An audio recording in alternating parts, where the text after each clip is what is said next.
Welcome to my fight show. I'm Mika Frankl. Let's talk about some fights. We have a whole lot of different varieties of fights to talk about. Fights, sports entertainment in that combat sports community. Going to be a big part of the episode tonight as Duke City Championship Wrestling, a company near and dear to what we've been doing here with the support of Talk ABQ. And that bundle of joy turns 3 years old this week for Duke City Championship Wrestling. HoldMyTicket.com. El Rey Theater is the place to be. Duke City Championship Wrestling, the third birthday bash, and Thunder, one of the pillars, one of the foundational members of the promotion, is going to be joining us. First up, he'll be our first guest in just a couple minutes. Shout out to everyone watching, including Simon Feck. Got to talk to you this week, man. We gotta connect again and link up. We'll have a conversation with the show. Don't forget to like, share, and subscribe. Read, rate, review. All of those things help expand what we're doing here. It's my fight show with a huge guest list tonight. On top of Thunder, we have the BKFC Flyweight Champion of the World. John Dodson is going to be here. We do have the man of the hour who will be fighting at the White House. The first fight at the Freedom 250 card, Steve Mean Machine Garcia. I don't know how much of the fight we're going to talk about because there's a lot of time to talk about the fight. That's not till June. And then I think we even maybe have a familiar friend, special guest from Duke City Championship Wrestling, also coming along to talk about the last 3 years and to talk about what we can expect Saturday night. So we are a few minutes away from Thunder. I believe that John Dodson will be on deck after Thunder. Our special guest and closing out the show main event slot, Steve Mean Machine Garcia. Don't forget, he'll be about 7:50 tonight. We're going to go a little bit late, actually. I think we're going to go a little bit late because there's a whole lot to talk about. This past weekend, there was a good amount of action. MMA After Hours is out. You find it at cageminds.com. Me and Mr. Marco Carlisle already talked about the UFC in Vegas. We already talked about Aljamain Sterling, what's next for him. So I tell you guys, visit cageminds.com, MMA After Hours, wherever you get your favorite podcast to hear about what's next in the featherweight division. Now that Sterling beats Zalal, beautiful grappling performance, goes to the unanimous decision, and talk about something that was able to exploit an opponent's tendency, love use of Zalal, but a masterful game plan and a masterful ability to take advantage of someone's tendencies in what Aljamain Sterling did, not to mention getting to his positions. He got the back, and that's where he's able to really work. So kudos to the former bantamweight champion, making a strong case for where he deserves to be in the featherweight division. Not to mention, I think there was also a little bit of a bare knuckle last weekend, so we should definitely touch on that. Let's bring on the screen real quick to show you guys the results. Before we have Thunder here, definitely want to touch on the BKFC. And normally every time you talk about an event, you got to start with the main event. But this night in Clearwater, the most consequential fight actually of the event came in the co-main event. We know that there is a vacant bantamweight title right now, that Justin Ibarola vacated the belt, says he can't be the champion that BKFC needs, that he wants to broaden his horizons. That means focus on taking gloved and ungloved opportunities, where the promotion would like to have a champion that's focused on primarily being the champion of their brand. Ryan Reber was the first guy that Dave Feldman saw at the first tryouts and said, you could be a guy. You could be a face. You could be someone that we could build around. He's had his ups and downs. He did have a chance to get the vacant title and lost that bout to Ibarola. here in his backyard, though, in Clearwater, co-main event against a Josh Oxendine who had fought for a BYB at that time title and was coming off of a very solid debut win in Knuckle Mania. It was all about Ryan Reber, and he had been not really timid because no one's ever timid in Bare Knuckle, but his lack of forward pressure and backing up had actually become a detriment to him at several points. Uncorking big overhands was the key to this fight, where Oxendine, a guy that also has a pretty normally low hanging stance to his hands, as he was trying to move, while he's trying to angle, gets caught getting pushed against the ropes. Beautiful job of Reber to just cut off the space. He's not allowing the angle to happen because the overhands were flinging in such a dynamic area, and he's able to just bam, detonate on the chin a couple times. Oxendine with a very, very credible and brave job to get back up, to shake it off, to push forward, and to get in the chest of Reber. He was not going to allow himself to be caught going back as much, and made that adjustment. Well, he wasn't able to get the significant offense. He was able to limit the damage. Well, it was definitely a Reber fight, a Reber unanimous decision. I wouldn't call it a revelation, but I would call it a very surgical, strategical plan, taking away a mover's space and then unloading some big artillery. Love the fight from Royal Ryan Reber. And you got to imagine that with May 22nd, Palm Desert, with Jamel Herring versus Nate Maness, I got to expect Ryan Reber's put himself in a position to get the winner. He has put himself in a position to be the number one contender. I know he's had his opportunities at the belt before, but 2 knockdowns, a dynamic performance.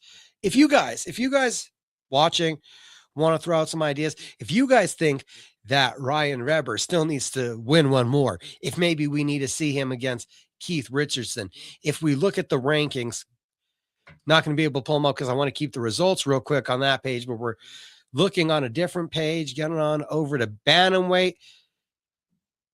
Bradley Taylor is the other name in the rankings. I don't know if you need to run back the Ibarola fight right away. So Keith Richardson, maybe a Bradley Taylor, who's also sitting at number 5. That would be about as low as you're having to go. I know there's some question about Chris Garcia. Is he going to be a flyweight? Is he going to be a bantamweight? It appears that the rankings committee is undecided with the top 5 at flyweight. So after you go Dodson, Strode, and we'll talk about Dodson, we'll talk about a whole bunch of this here in a little bit, but Dodson, Strode, Gene Perez, Rivera, Hansen, Tyler Randall, there's an open opportunity. Guess there was no consensus to be made there through the system. But that opens up some possibilities at 135 where guys like to float back and forth here in BKFC. Ryan Reber, I think, has done himself the best job that he could and has put himself in position to fight for a title, with seeing how this plays out in Palm Desert. I mean, the worst thing for him would be if there's a no contest or some reason to have a rematch, but I think he's put himself in the optimal position. Now we can talk about the main event, because Quentin Gaskins improves to 3-1. Matt Guyman drops to 2-3. Awkward, rugged. We saw him push Jamel Herring in his debut, and Gaskins absolutely dominant. So take that into account. A guy that's fighting for the bantamweight title had to make some adjustments and work through his debut, even though he had infinite experience, love boxing, and he had a Quentin Gaskins who just walked through Matt Guyman. Ultra big performance. Also on the night, huge turnout from Catherine Pop Rocky, cutting up Crystal Van Wink. I think that pushes her into the rankings. I believe that should put her right there. It didn't do it, but she should be above Van Wink at 115 after beating Van Wink, cutting her up, and getting so much great work done. Tony Murphy also a name to keep an eye out for. He improves to 3-0, an absolute thrashing with multiple knockdowns with the right hand. Shout out to Brendan Allen. He got his right hands going. He had been timid. He had been a defensive specialist. The right cross landed several different ways, 2 different vicious knockdowns, gets the finish in the waning seconds of the first round. I think that there's a case to be made that Brendan Allen should be fighting one of these guys that's calling out to fight Kai Stewart. Kai Stewart has a whole lot of people knocking on his door. Nico Gaffey made his name by pulling off a victory over Brendan Allen. Brendan Allen has made the adequate adjustments. He's a much more aggressive version of himself. And with that kind of resume, that kind of pedigree where he was top 5, this kind of ferociousness, I'd like to see the guys that were questioning get one more real test. And Brendan Allen is the kind of big name who can offer up a real test. Thunder is going to be our first guest. He's going to be here to talk about Duke City Championship Wrestling, his journey through the world of professional wrestling. And I believe he'll be here in just a minute. We have him scheduled 6:15. Our first guest, just real quick, want to finish up with a couple thoughts for you guys about the BKFC Fight Night card. On the early prelims, we did have a 3rd round knockout, and let's give it up for Gabriel Hernandez getting the win over Chatsi Versace. The combination right hook to the body, left hook up top, absolutely devastating. Another guy. Now, 1-0 though only, but another interesting name to look at as we're talking about the revival of the men's flyweight division. So we did have BKFC from Clearwater. Wanted to touch on that card a little bit. In any minute now, I believe we will be joined by Thunder, Duke City Championship Wrestling heavyweight champion. He has been a crucial building block in the foundation of a promotion that turns 3 years old this weekend. Birthday bash number 3, El Rey Theater. You could celebrate with us.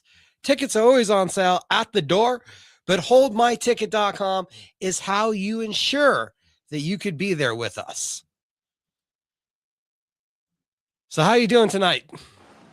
Good evening. I'm good. How's everything going out there? Doing well. Another night talking about fights. Can't wait to see you guys this weekend as we get to talk about the birthday bash. And am I talking to you from the world famous Dungeon? Yes, I'm at the Dungeon right now. We'll get to see the ring here in a minute. They're having a cardio exercise now. So in about 15 minutes, we'll be able to go look at the ring and all that good stuff. Well, thank you for joining me tonight. A veteran of the Squared Circle, I heard, for over 25 years. What made you fall in love with this beautiful art? I mean, when I was young, I think I was maybe 3.5, 4 years old. My older brothers were watching it on TV, and the first inspiration was Ivan Putski. Built little dude. And ever since then, I just fell in love with it. And I mean, it goes on and on and on. And I grew up in the 80s, right? So all that 80s wrestling, WrestleMania 3, all that good stuff is pretty much where it started for me.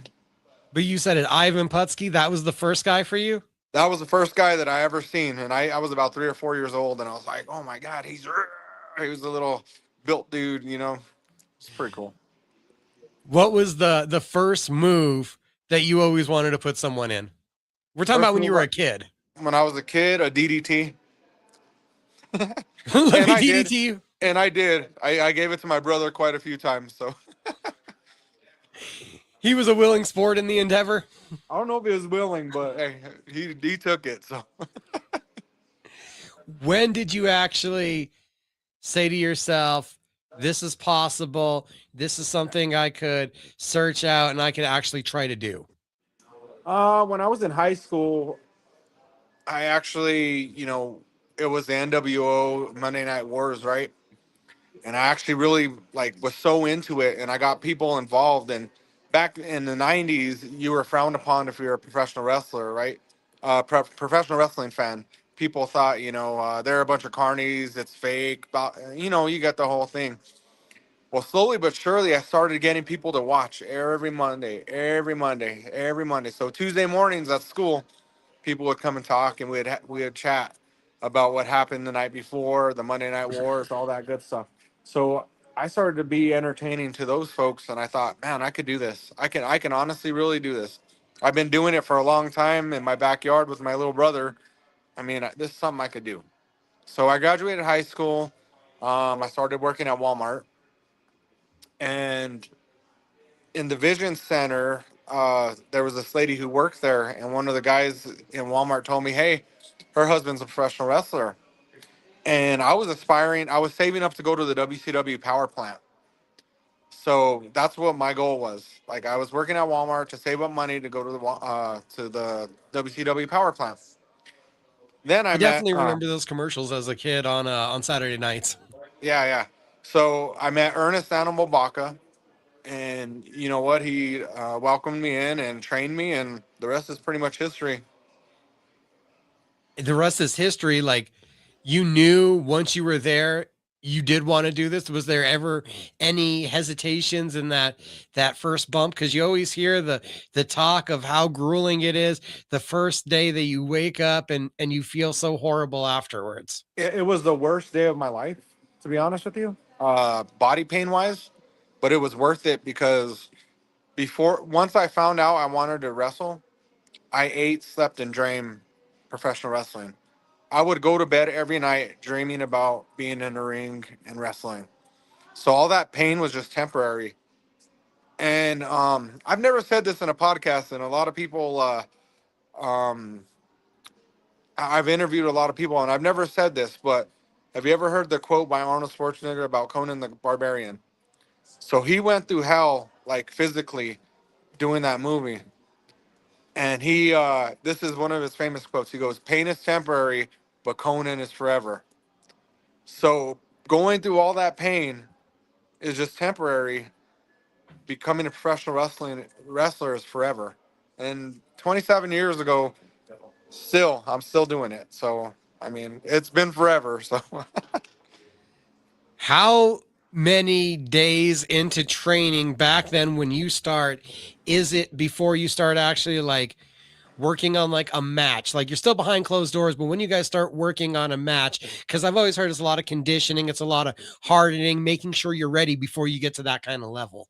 um, it really just depends. It depends how athletic you are. I've had a lot of athletic ability. So when I went in there, I was already getting rolls, bumps, everything within my first couple of weeks. So my coach was like, "All right, this guy's getting it. Let's continue on." And then you advance real quickly. As long as you get all the mannerisms down, you start progressing quickly. My first match, I started in August of 1998, and my first match was December 5th of 1998. So I only had like maybe a 4.5 month till my first match. So Were you in athletics before, or you were so captivated by wrestling like during high school? Were you part of any teams or anything? I played basketball, baseball, football. I did pretty much everything. Okay, so you knew you were athletic. You were already an Yeah, athletic guy. I was Okay. already athletic, and then when I worked at Walmart, I pushed carts. So pushing carts by hand, I was in shape. I was in tip-top shape actually. So when I went to go train, I was already in shape. I didn't have to condition. I was already conditioned. So What position were you playing? What was your favorite sport? And then what position did you play in that sport? my favorite sport is basketball, and obviously I play guard because I'm not the tallest guy in the world. So How much did that come into help with pro wrestling, that point guard skill? Because there's a lot of distributing, there's a lot of understanding how to run an offense. And I could understand knowing how to run a playbook, being still like a quarterback, being very helpful in the ring. oh yeah, it's very helpful. Not only your mind's prepared because you have to be smart and sharp when you're in the wrestling ring. You gotta remember stuff. But the most important thing is the footwork. All that footwork I learned from basketball has helped me in my wrestling career. I had a good hand-eye coordination. All that footwork got me through a lot of the workouts. So you're this fleet-footed guard. You know how to do the footwork. When you get into pro wrestling, as an Ivan Putski fan, but you're in New Mexico, are you thinking about luchador? Are you thinking about acrobatic guy? Or are you thinking, I want to put on size and be like Putski and throw around dudes? What was your envision before you started? So my vision was honestly like during the Monday Night Wars in that 1995 to 2000 era, Shawn Michaels was my guy. So I wanted to be the Heartbreak Kid more than anything. And going on, I started emulating his moves. Rob Van Dam was another one. Kurt Angle. I just started emulating those guys in my wrestling. And then I brought it to my own. Like now my own style is my style. I'm not emulated by anybody. Took a long time, but I got there. So When do you feel like you kind of started to break away from watching other people to saying, okay, this is who I am in the ring? I think when I first got my first title opportunity for GCW back in 2001, I was like, you know what, this is it. I can be Kid Thunder because that was my first name was Kid Thunder. So I could be Kid Thunder and I could do different. So then I started training luchador there in El Paso because that's where Global Championship Wrestling was from. So I trained with Hurricane Hector also on top of my trainer. So I got the best of both worlds. So I just started learning my own. And then my trainer, he had his own way of doing things. He was more of a, I am going to entertain these people till they are happy. So his idea of entertaining is less moves, more entertainment, more I'm gonna talk to the crowd, I'm gonna piss them off, I'm gonna make them happy, stuff like that. So What were the nerves like that December night, that December afternoon, when you step in the ring for the first time for a match? the nerves, it was real. And back in the golden day of wrestling, unlike today's age, you could not you did not um share locker rooms with your opponent. So the nerves were 10 times higher because you didn't talk to your opponent. You had to go out there and work. We call it work. You had to go out there and just go by cues and just by knowing the moves and stuff. So that night, it was nerve wracking. When I finished that night, I will tell you a funny story about my first match. It was so fast and so crazy doing all the things that we did. One side of the gym, the announce table and stuff was on one side of the gym. When I finished my match and I was walking to the locker room, in my head, it looked like the whole entire gymnasium turned around and the announce table was on the other side. And I was telling myself while I was walking in the locker room, I was like, how did you get over there? Did they up and move everything while I was wrestling?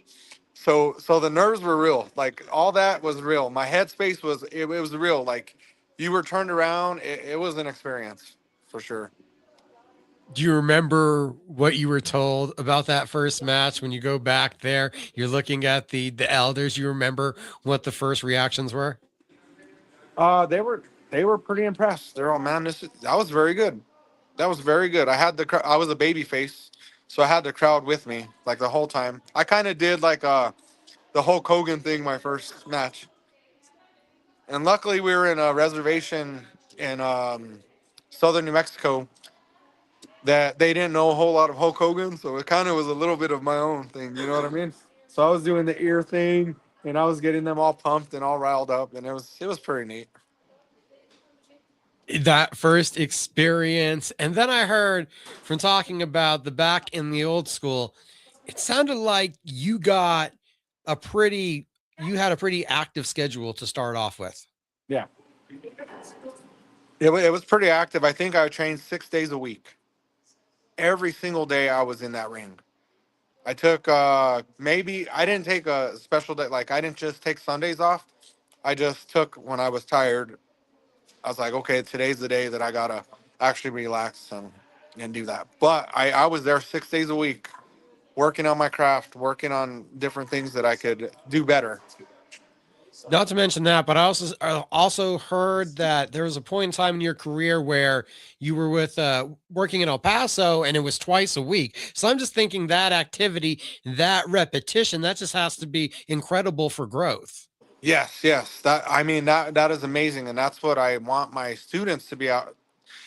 It's better to get those reps in front of people because we can wrestle matches here at the school, but it's not the same. The intensity is higher, your adrenaline's higher, your body goes through a lot more wear and tear than you would just practicing at a school. And also practicing at a school, besides the coaches, is it a little harder to find real criticism because no one wants to bring a teammate down almost behind closed doors? You're trying to just elevate each other. So you just get a more raw, real reaction from a crowd that doesn't know you. Exactly, and I've had those real reactions, and you've had to change up your. Sometimes you have to change up your gimmick mid match. There's been times where I didn't have the crowd behind me, and I was a baby face, and I had to turn heel like mid match, and I'm like, okay, we're gonna work it this way. That's the way it's gonna go. So Were you mature the first time that happened, or was it kind of a wowing experience the first time you're like, I hadn't seen this yet? You guys normally like me. you know what's funny? I'll talk about it. I was losing my hair, right, and there was this group of like maybe 6 or 7 in the front row, and they started chanting Rogaine to me, and I was like, oh my god, what am I gonna do? Because I was the baby face, and they started chanting Rogaine, so I just played off of it. I just started rubbing my head, kind of kind of acted sad that they did that, and then they laughed along, and then I got them back to cheering for me after I was a good sport about them calling me bald.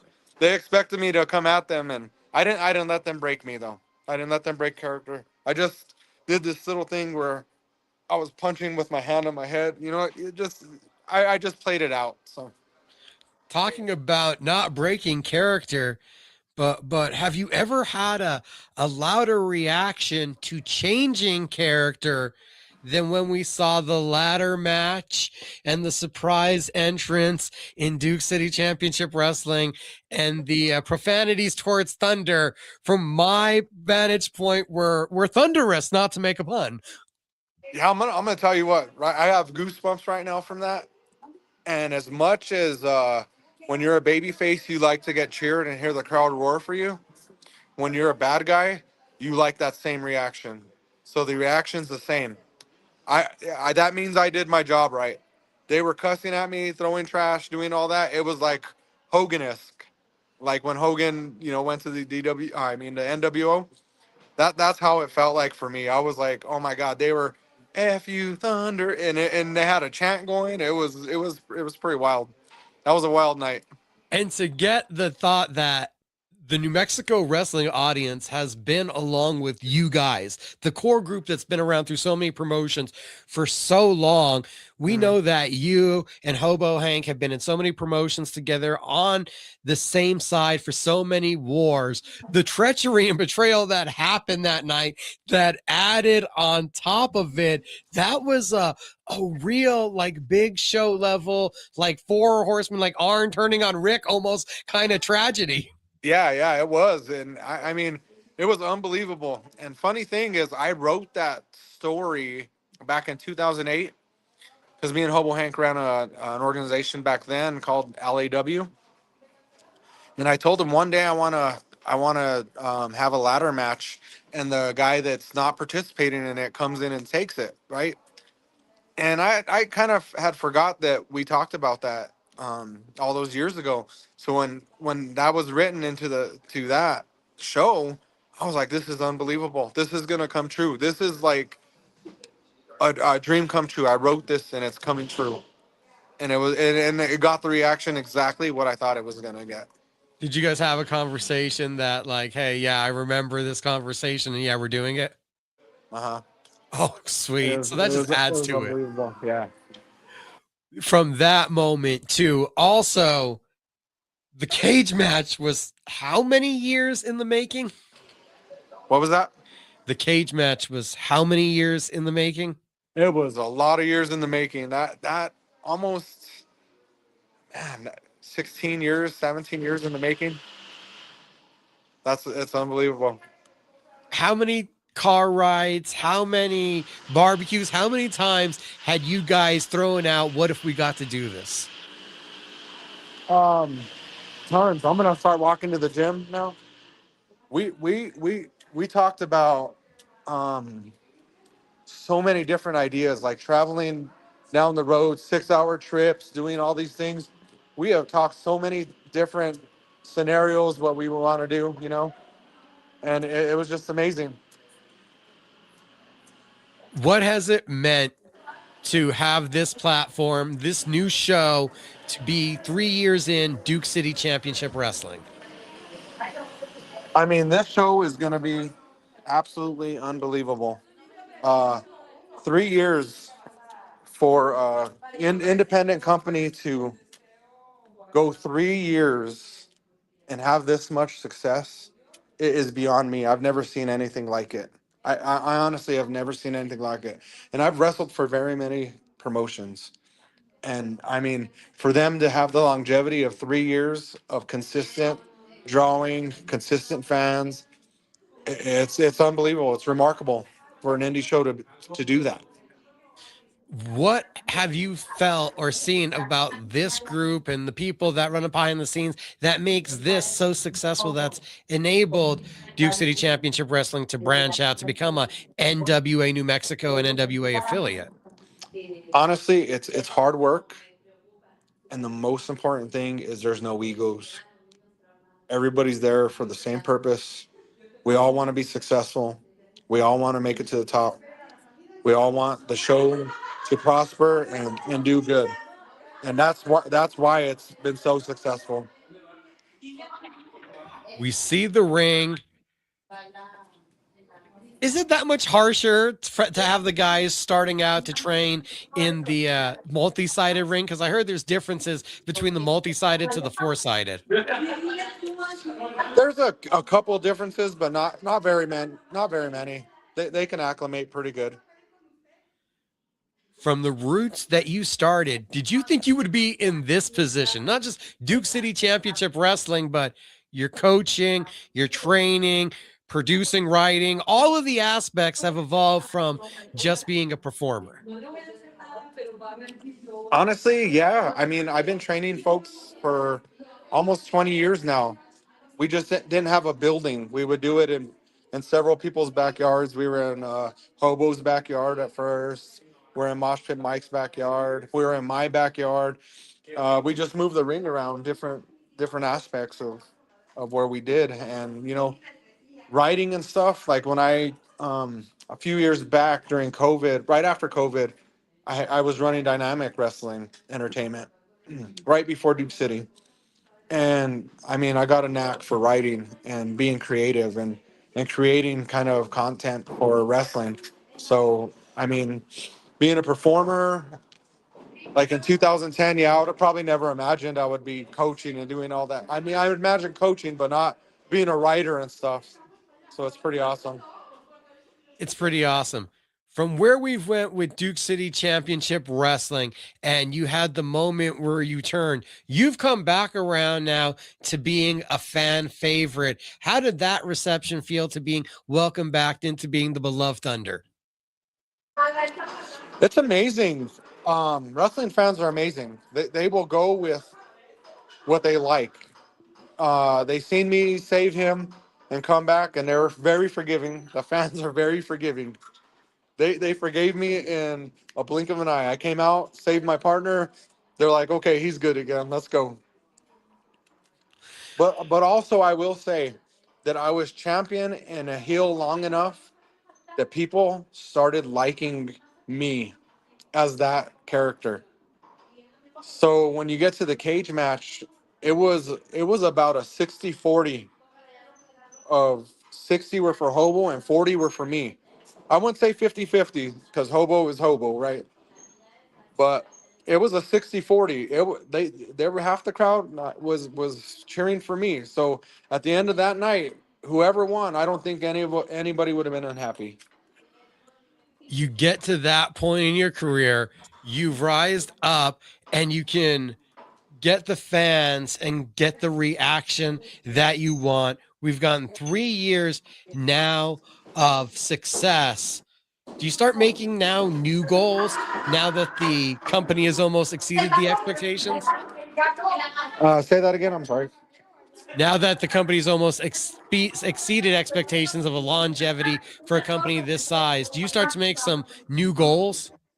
Yeah, we want to go to a new building. We want a bigger building. We want thousands of people, not hundreds. So that's the goal going forward. Is we want to get a bigger building. We want to pack that building. We want to have the longevity there, and just start packing bigger houses. Thor has his hammer. Thunder has Wrenchy. What forces brought you two together? So I will tell you this story, okay, and I'll make it short. So during COVID, there was a circus that was shut down in Roswell, New Mexico. And at the time, I was the district manager, so I was traveling to Roswell and to Hobbs and stuff. Wrenchy called out to me there, and that wrench is historic. It's been around for hundreds of years in carnivals, all the stuff. So once every 100 years, that wrench calls out to the greatest of all space and time. So that ranch called out to me. Previous owner of the ranch was Thunder Von Doom, and he was a strong man in the circus in the 1920s. So every 100 years, it's going to circle around. So the next person probably be another 100 years. But Ranchi gives me some power, and that's the short story of that, of where Ranchi and I met. You've turned face, you've turned heel, you've won titles, you've made people cheer, you've made people yell. Do you have a favorite moment that sticks out to you, not just from Duke City Championship Wrestling, but from these 25 years? Me and Hobo in a cage is significant to my heart. That's one of my favorite matches because me and him have been working hard together for 20 some years, and to get to the main stage there in a cage match, that just sealed it. That sealed it for me. I mean, if I don't ever wrestle again, I will have that memory in my heart. My best friend, me and him, toe to toe for the world championship. It doesn't get any better than that.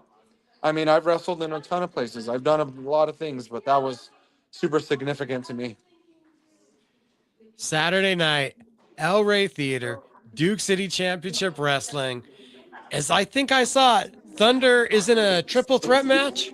It's a fatal four-way for the Route Fatal four. 66 championship. Fatal So you four-way never know. Route Thunder 66. might have gold again. Thunder and Renchi might wield some gold again. Wield some goal again. And it would be your first time with this title belt. Yes, it will. It's my first time going after it, so we'll see. And then I'll be double champion, and I'll be the first ever double champion. So that's pretty cool. History could be made. Thunder, we'll let you get back to training. Thank you for giving us a look inside the dungeon. If people wanted to go train, learn under you, start to indulge themselves in the art of pro wrestling, where can they find the dungeon? Dungeon is on Facebook and Instagram at the Dungeon Academy. Just hit us up there, send us a message. We'll get you started. I got 12 students now, 12 strong. So, and we're building and building and building. Every month, we're adding a new student, and we're not even a year here in this building.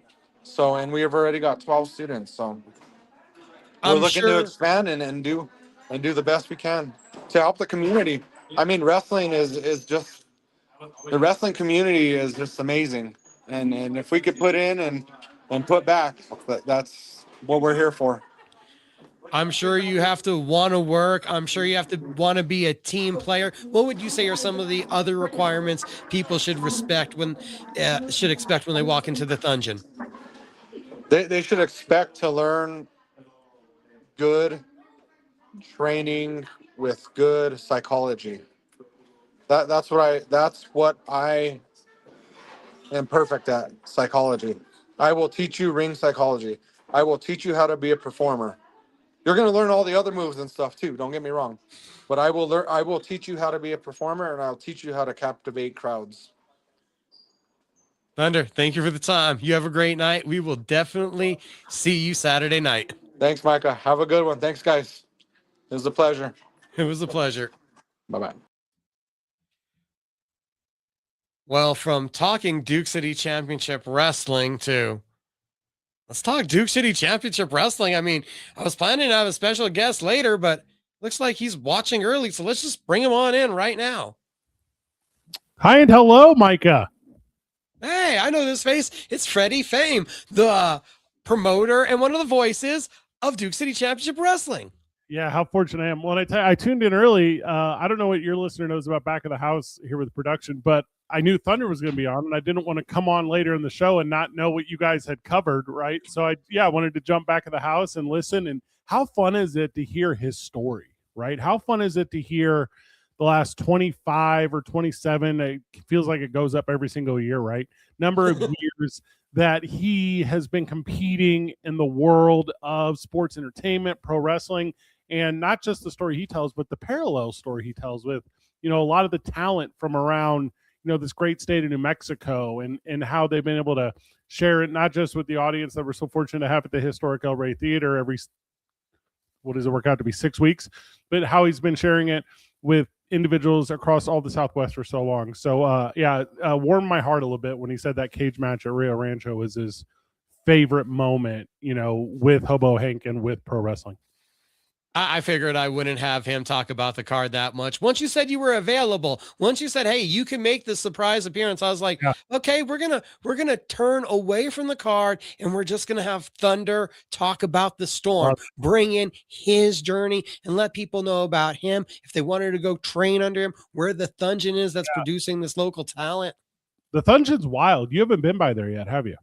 No. This is my first time getting to see it. So we should VIP you over there. I got a photo shoot on Thursday. I'm doing a thing with Albuquerque the magazine. You should come by.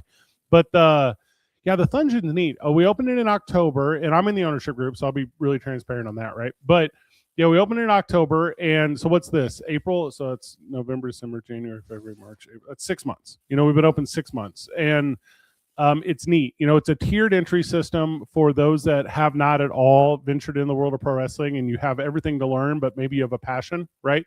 And then there's like those guys who are really established and just want a place to go and get some ring time, because you know how valuable ring time is. In surrounding states, for example, Texas or Arizona, Colorado and Utah are a little different, but the surrounding, it's hard to get ring time. It's hard to get a chance to go and roll around and do that thing. So to have that opportunity 3 times a week at, what we identify as a really low cost is pretty neat. And that talent that we're producing there, they're performing. Right, I think there's Sancho Martinez and El Leon and, the champion for sale, that's his training spot too. And kind of give you the whole list of those who are currently doing it and those that are going to do more with it. So pretty incredible spot over there, and right there in the heart of Albuquerque too, San Mateo and Manal. So it takes no amount of time for anyone to get there, and it's awesome because it's so fast paced too. It reminds me of when I played athletics, because the stretch and the warm up, do that on your time, but whenever we get there, we're learning. I think Thunder probably mentioned it, but we're teaching a ton of psychology, teaching the basics of it, why pro wrestling works as entertainment. And it's a cool spot, the Thungeon. It's physical, but it's mentally taxing. You think the anaerobic, it's also the mind. It's also putting the P's and Q's together. You guys think that you just go in there and you're going to just start running into each other. No, there's a lot of psychology, the step-by-step, and it's learning that before you're hurting each other. Mm-hmm. Yeah, no, you're correct in every way. And the neatest part about storytelling is, like any good story, you often remember the end, right? Like any good story, you know how it wrapped. You remember in the 90s when TV shows or movies used to name them musicals and stuff, and they'd be like, oh, I love the feeling of this. Well, you have to get there, right? Like not every first match can be a death match, blow off, go home. You can't leave on a stretcher every match. We need to have a conversation about this. And anyway, so how we walk people through that is it's really neat to watch them grow, and then use that knowledge, applying it to real life stuff. Also, these are guys who are becoming pro wrestlers. You know, these are guys that understand you have to build the venue and understand that you have to set up the show and understand you have to break down the show and understand you have to be, but you know, so it's really neat, Micah. And you see it when you're back of the house with us, you know, where it's, you know, these guys aren't afraid to get a little dirty at times. And I'm appreciative of because I do believe they understand the steps of being a pro wrestler. And it's not just pretending to be a pro wrestler. It's the physical art form of storytelling. Yeah. You're a great verbal storyteller. So you're going to put together a quick little story for us. The story of, is Fred surprised that we are celebrating a 3-year anniversary this successfully with an NWA alliance that we formed? Like, this is pretty exceeded expectations. Tell us this story of how you feel about where we started to where we are. Well, you know, I think you're a great orator too. You know, I've talked to you about that for years. If it's not your time on ESPN or it's your time in the podcast world, you know, since I came to the Albuquerque market 8 years ago, which is crazy to think about, Micah, I've been familiar with your work the entirety of the time. And when I was with CBS Sports Radio, you know, we weren't allowed to work together professionally, and that was a thing. But when we started wrestling, it was including you as quickly as we could. You know, it was including the people in this community, because NWA New Mexico Duke State Championship Wrestling is produced by New Mexicans. You know, it's produced by this community. Yeah, we bring in a lot of talent from around the country. You know, we're fortunate too. But the people that are building and the people that are making it are people here. And that's why I'm not surprised, right? Because the people that are a part of it are the ones that are the absolute best out. You know, our back of the house guy, his name's Kevin, top tier. You know, he's worked in pro wrestling in Oklahoma City, and he came out here and really found his niche. You know, the people we use for our merchandise, Steve Palmisano over at the Duke store. You know, the Albuquerque Dukes is an iconic New Mexico brand. You know, we made sure to affiliate ourselves with them early on. The people who provide our pizza, you know, like Johnny and those guys, they do so great. They're all New Mexico based, and they want New Mexico to be successful. So no, not at all am I surprised at the 3-year. I'll tell you what, who was surprised was a lot of people that took the under on 1 year. Like, that's who's surprised, you know, because that list was surprisingly long to me. But for us to be here 3 years later, absolutely not. The NWA affiliation is neat. And I know I've told you this story, but for your audience, you know, when we first started, I wanted to run about 6 months. I wanted to go 6 months, you know, give me a half dozen shows with what we know here in the Southwest of how to make pro wrestling. And that's leaning on who? Joe's, you know, our Hobo Hank, you know, that's leading on like some of those guys, Thunder, you know, some of those guys that have been in the industry a really long time. And me saying, well, I've been in entertainment a long time. I've been in live events. I've worked at colleges and radio stations and TV stations. I've created entertainment and sports for a long time. Let me see what I can do to +1 this bad boy, you know, once we get it established. And that's when we started making the calls, you know. So that was, well, who can we find? You know, who in the pro wrestling world could enhance this product? So, you know, I reached out to New Japan, you know, because I'm familiar with New Japan. And I say, hey, you can't fly every interested talent out to Japan for every single show. You know, why don't we set up locally an opportunity for a talent that wants to be seen by New Japan Pro Wrestling to come in here to Albuquerque, perform, connect with them. Cool. They say, well, let's do the same thing with NWA. There's some other names. I'm just naming like the relevant ones. So let's reach out to NWA. And the NWA journey was neat because, you know, I've also worked for WWE forever. And I just got back from like my 10th WrestleMania, which is crazy. But as I, you know, I'm like, oh, cool, I'll reach out to NWA. So Royal Rumble was in Florida, and we had just had, what year is this? 2 years ago? 2 years ago, I guess this. Royal Rumble was in Florida and Tampa, and we had just had a cat named Jacob Fatu, who was on the Indies at the time, and we were his last indie promotion before he went to WWE, which was kind of a fun claim to fame kind of thing. So I go out to the Royal Rumble, and I'm going to hang out with Jacob and, you know, do the thing or whatever. And I book an extra day, and I say, the Saturday Royal Rumble, cool. I need to stick around Sunday because there's this promotion, Fight the World. And Fight the World was owned by a guy named Brian Idol, still owned by Brian Idol. And I'm like, well, I know Brian Idol. Brian Idol's famous as hell. Brian Idol also runs the territories for NWA.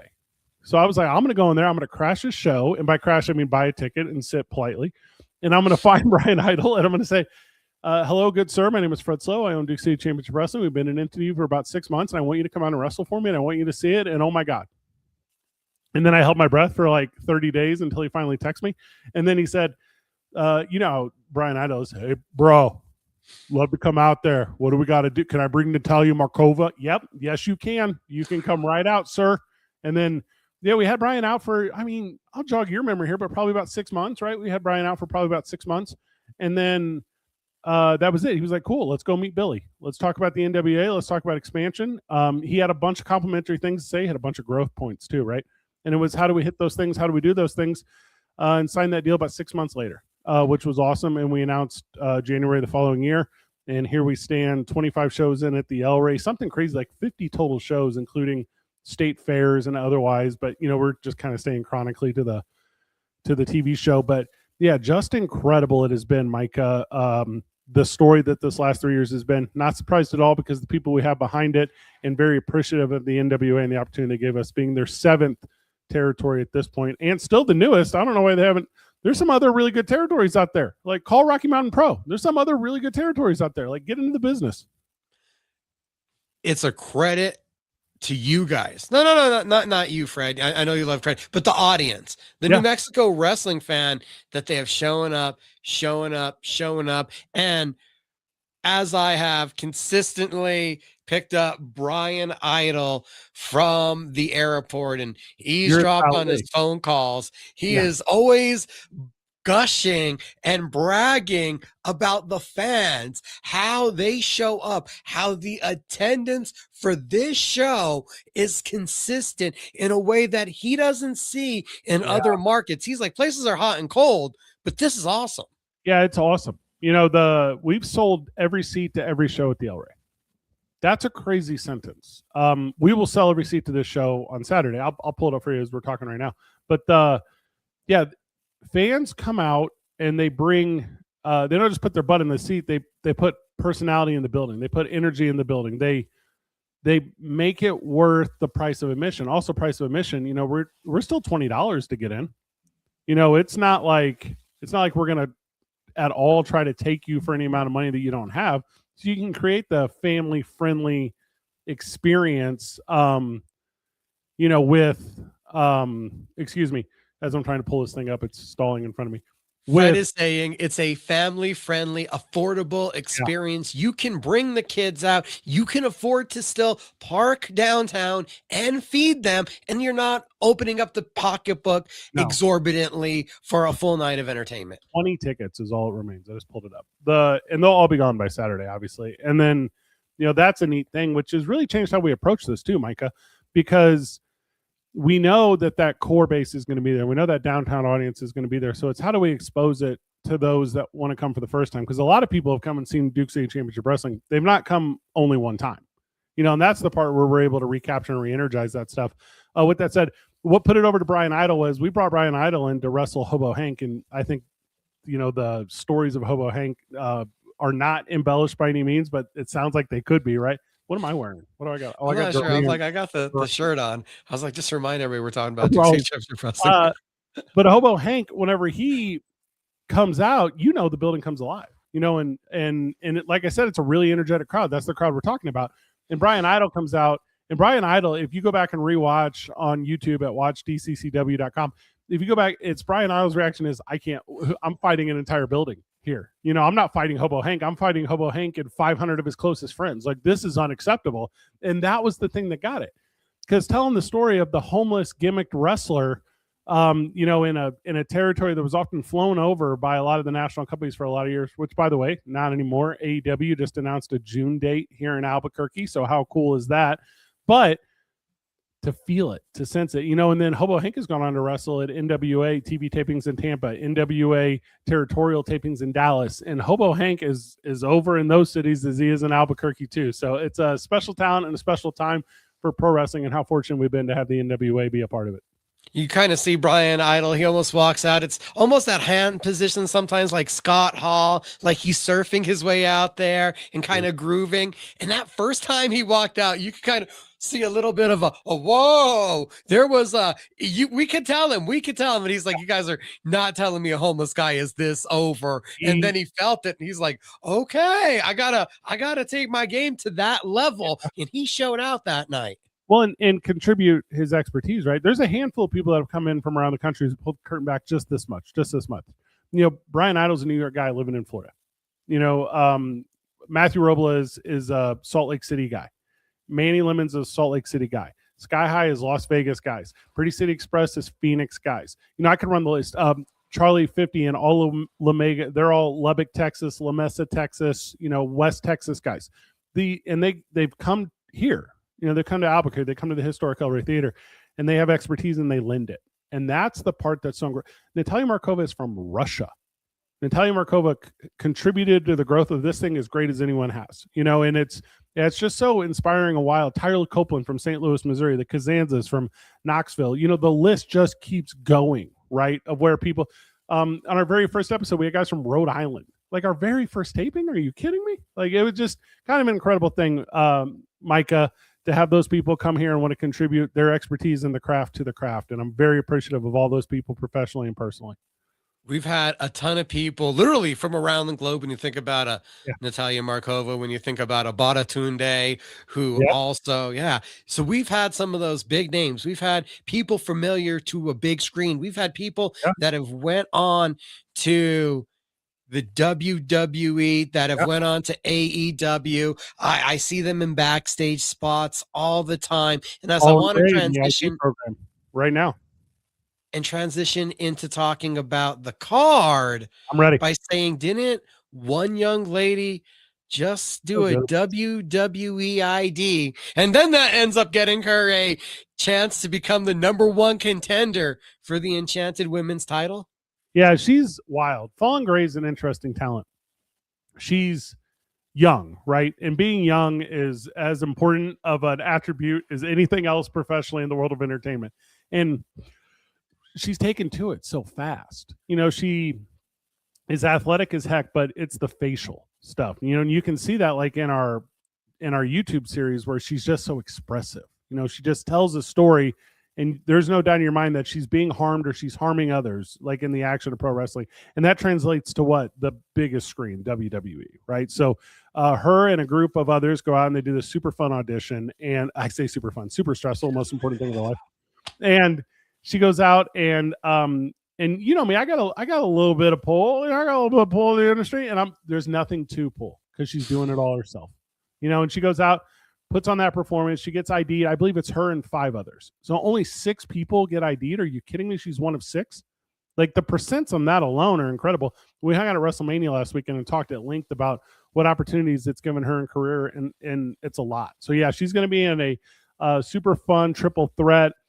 She's taken on, I guess, who's identified as the new hotness in Duke City Championship Wrestling, Carmen Gapardo, the Cherry Bomb. She's really reimagined who herself is as a professional wrestler. And I do believe, since relocating from Denver down here to New Mexico, that she is going to try to make this territory her own, the way that she historically did when she was in Denver and otherwise. So yeah, get ready for that one. And then what are we going to do? We're going to sprinkle in a little bit of excitement. We're going to give you a wild card, and that's Drea, right? Drea is coming over from Lubbock. Drea has been doing it in SPCW for so many years, off contributor to NWA Texas. Like, she's got a world, and she's got the look, like you see her and you go, well, that's a professional wrestler. Like, there's some of these guys, you go, is that girl a model? Is that girl a singer? Is that girl and then TV star? No, Drea is a professional wrestler. And you're going to see the 3 of those in person. WWE ID represented Fallen Gray, the establishing herself, Carmen Gapardo, and then Drea making her debut. 3 incredible stories at 3 different parts, and they're all coinciding right here in Albuquerque. It's going to be awesome. That's another aspect of Duke City Championship Wrestling I don't know if we've brought up. It's not just that we've cultivated a fan base that turns out that the scene has been set so on fire that we have talent from around the world, around the country, that want to be here monthly to be a part of the show.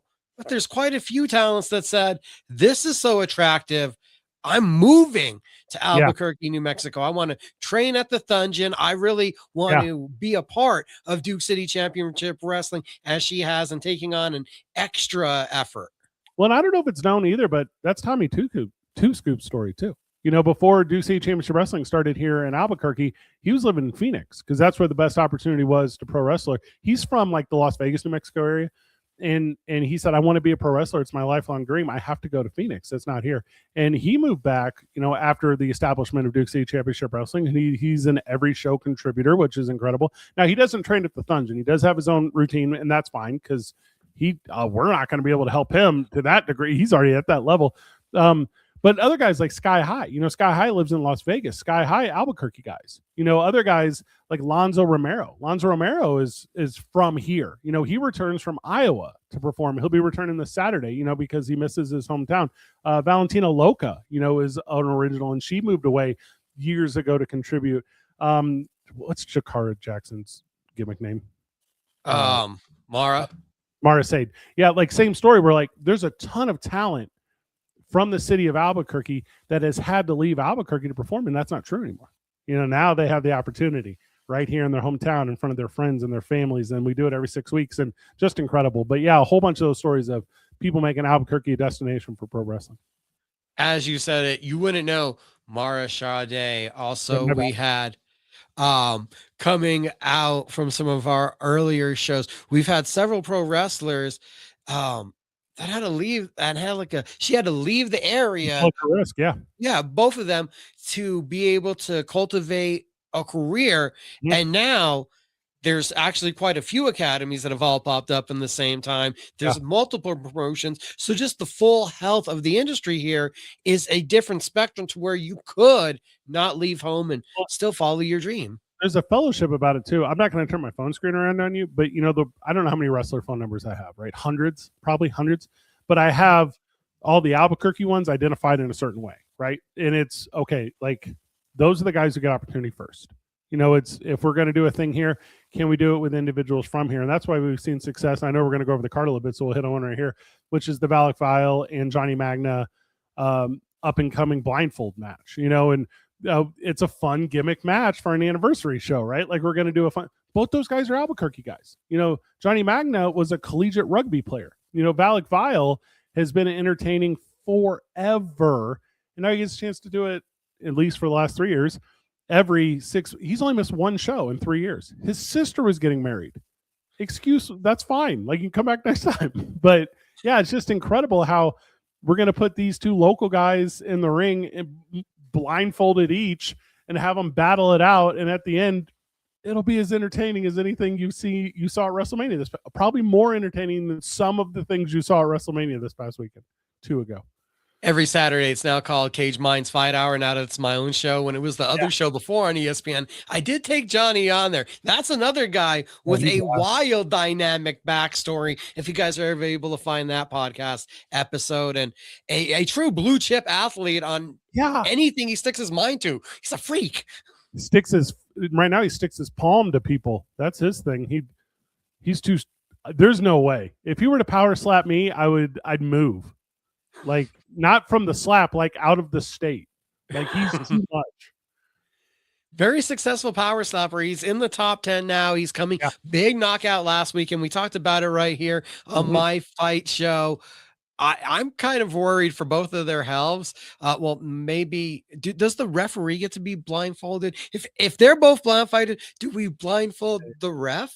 If we put Don Cisco in there, he's already basically blind. So call it done. Like that's done. Yeah, he's in there. How do we finally resolve the tension? They were partners. They were the best of friends, and now they are the best of enemies. Yeah. Antoine Giovanni, Tommy Two Scoops. This is going to be brutal. Yeah. Oh, I'm going to correct you right away is what I'm going to do. I'm going to say they don't have that history. I'm going to tell you that Tommy Two Scoops and Turbo Tony had that history. I'm going to tell you that's real. Those guys were best friends. Those guys battled all those battles together. I think they had 5 successful title defenses after winning it. So 6 times. That's what in the world of pro wrestling, over a half a calendar year of defending the Chili Championships. By the way, smart gimmick on the championships, red and green belts. With that said, Tommy Two Scoops don't know Antoine Giovanni. He only hate Antoine Giovanni. He never tagged with Antoine Giovanni. Antoine Giovanni is his mortal enemy. If Tommy Two Scoops is a hill, Antoine Giovanni's a hole. Like these two guys have always been against each other since they've known each other, because Turbo Tony's dead. Like Turbo Tony is not part of the deal anymore. Antoine Giovanni has arisen from what was Turbo Tony, and whatever made him make those decisions in his personal life and now professional, he's done it. And they're going to go 2 out of 3 scoops match, right? It's going to be good. So these two guys have to battle it out. Best 2 out of 3 falls. And what I think I'm going to do is I'm going to all fast MBD it. I'm going to give every round 5 minutes. That's what I think I'm going to do. And then it's going to put an extra pressure on this bad boy. So that's an announcement right here. We're going to all fast MVD the 2 out of 3, and we're going to reset that bad boy every single time. That way these guys know that there's no way to run, there's no way to stall. If you're Antoine Giovanni and if you're Tommy Two Scoops, you got to find the right pace, because that guy will empty his gas tank right away. So it's going to be a really special one. And there you go. Breaking news here on my fight show. It is going to be the all fast MVD 2 out of 3 falls match between Tommy Two Scoops and Antoine Giovanni.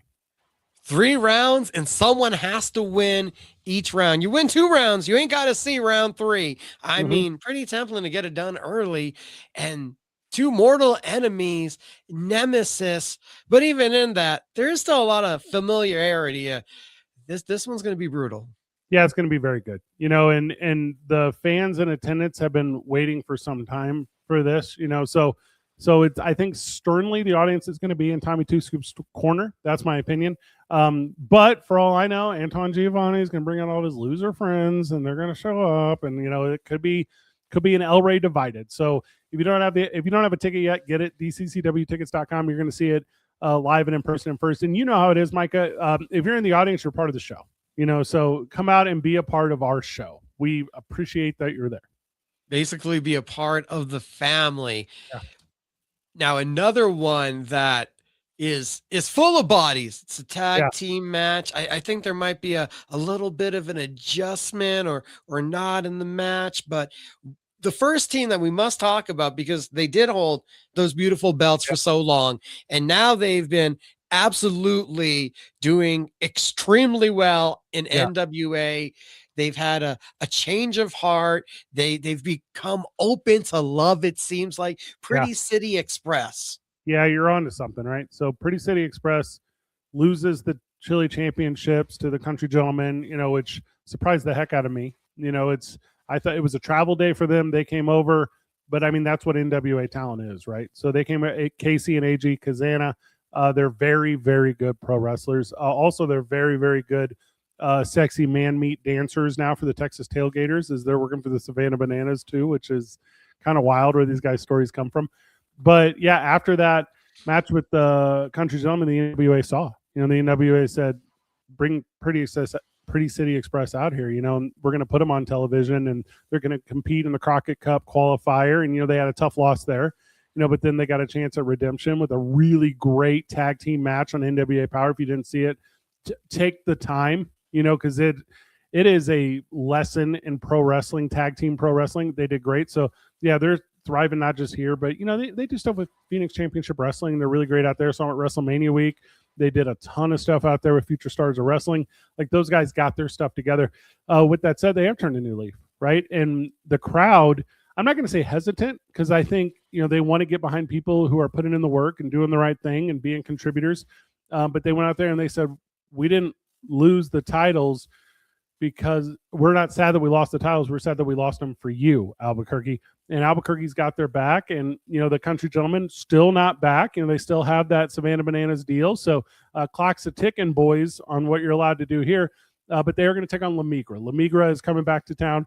The return of El Diablo Blanco, which is huge. He has been not in Albuquerque for about 6 months. So it's going to be interesting to have him back, teaming with Charlie 50, obviously the leader of La Migra. And those two guys are going to tag team it up, and they've never battled before, because for a long time they were on the same side of decision making, which was poor, but now Pretty City Express has come around, and they're going to be that positivity that this city wants, battling La Migra, especially in today's political climate. So watch them go at it and watch how well they're both going to do. So it'll be good tag team wrestling. See, as you said, and you were laying that out, I guess you gave us a good enough excuse for why there was a change. I thought we were getting the rematch. I thought we were getting to have the Southern Gentlemen back down here. I thought they were coming right back to solidify the championship reign. Well, I tell you what, card subject to change, right? Because that was the original plan. The original plan was, if for any reason the Country Gentlemen were to be victorious over Pretty City Express, which, by the way, I did not think was going to happen. That's a little inside pro wrestling right there. I thought for sure it wasn't going to happen. Maybe worst case scenario if it did. Worst case scenario. Cool. Come back. Like, we'll do it again. We'll run it back, because if you beat them once, I don't think you can beat them twice. That kind of thing. But what happened? You know, the world existed around us. And I mean, what is the tidal wave that is the Savannah Bananas right now, right? So Savannah Bananas said, hey, you know what? We saw you boys on NWA New Mexico. We know you can move a little bit. Why don't you come be man meat cheerleaders for the Texas Tailgaters and try to book these guys on a Saturday night now. Ain't gonna happen. They're in Podunk, Arkansas, Hot Springs, Arkansas, where the Texas Tailgaters taking on the Indianapolis Clowns, and you watch me dance. So yeah, I'm gonna figure them out, Micah. I promise. I don't know if I can make it to the El Rey if I was going to be Russell Wilson's bat boy either. I mean, that seems like a pretty sweet gig. You're so funny. That is a good joke. I don't know if everyone's going to get that, but that is a good joke. You and I obviously watched the same highlights. You're so funny. But isn't that wild though? Because that's how talented these guys are, right? Like you look at our roster, there's a bunch. I'm not going to put everyone's business out there, but 4 of the guys that you see regularly are the most talented musicians you've also met too. You know what I mean? Like, and I don't know what people want people to know here, but like Hobo Hank has had a band. Thunder has been in bands. For Sale Solid has been in a million movies, and he's the best singer you've ever met. Like you could just kind of go on. Same thing with Fallen Gray. Fallen Gray is I have the roster in front of me. Fallen Gray is like a theatrically trained actress. Like, cool. Pro wrestling is better because these people choose it. We're fortunate to have them. It's the best. The best. Was talking to Thunder earlier. Obviously, we're segueing back into when you came in, and he is going to see Ronan, Lonzo, and Manny Lemons as they are all trying to take away the Route 66 title from the Power of Sour. Breaking news. NWA's Sidney Porter returning to compete in that match too. It's gone from 4-way to 5-way.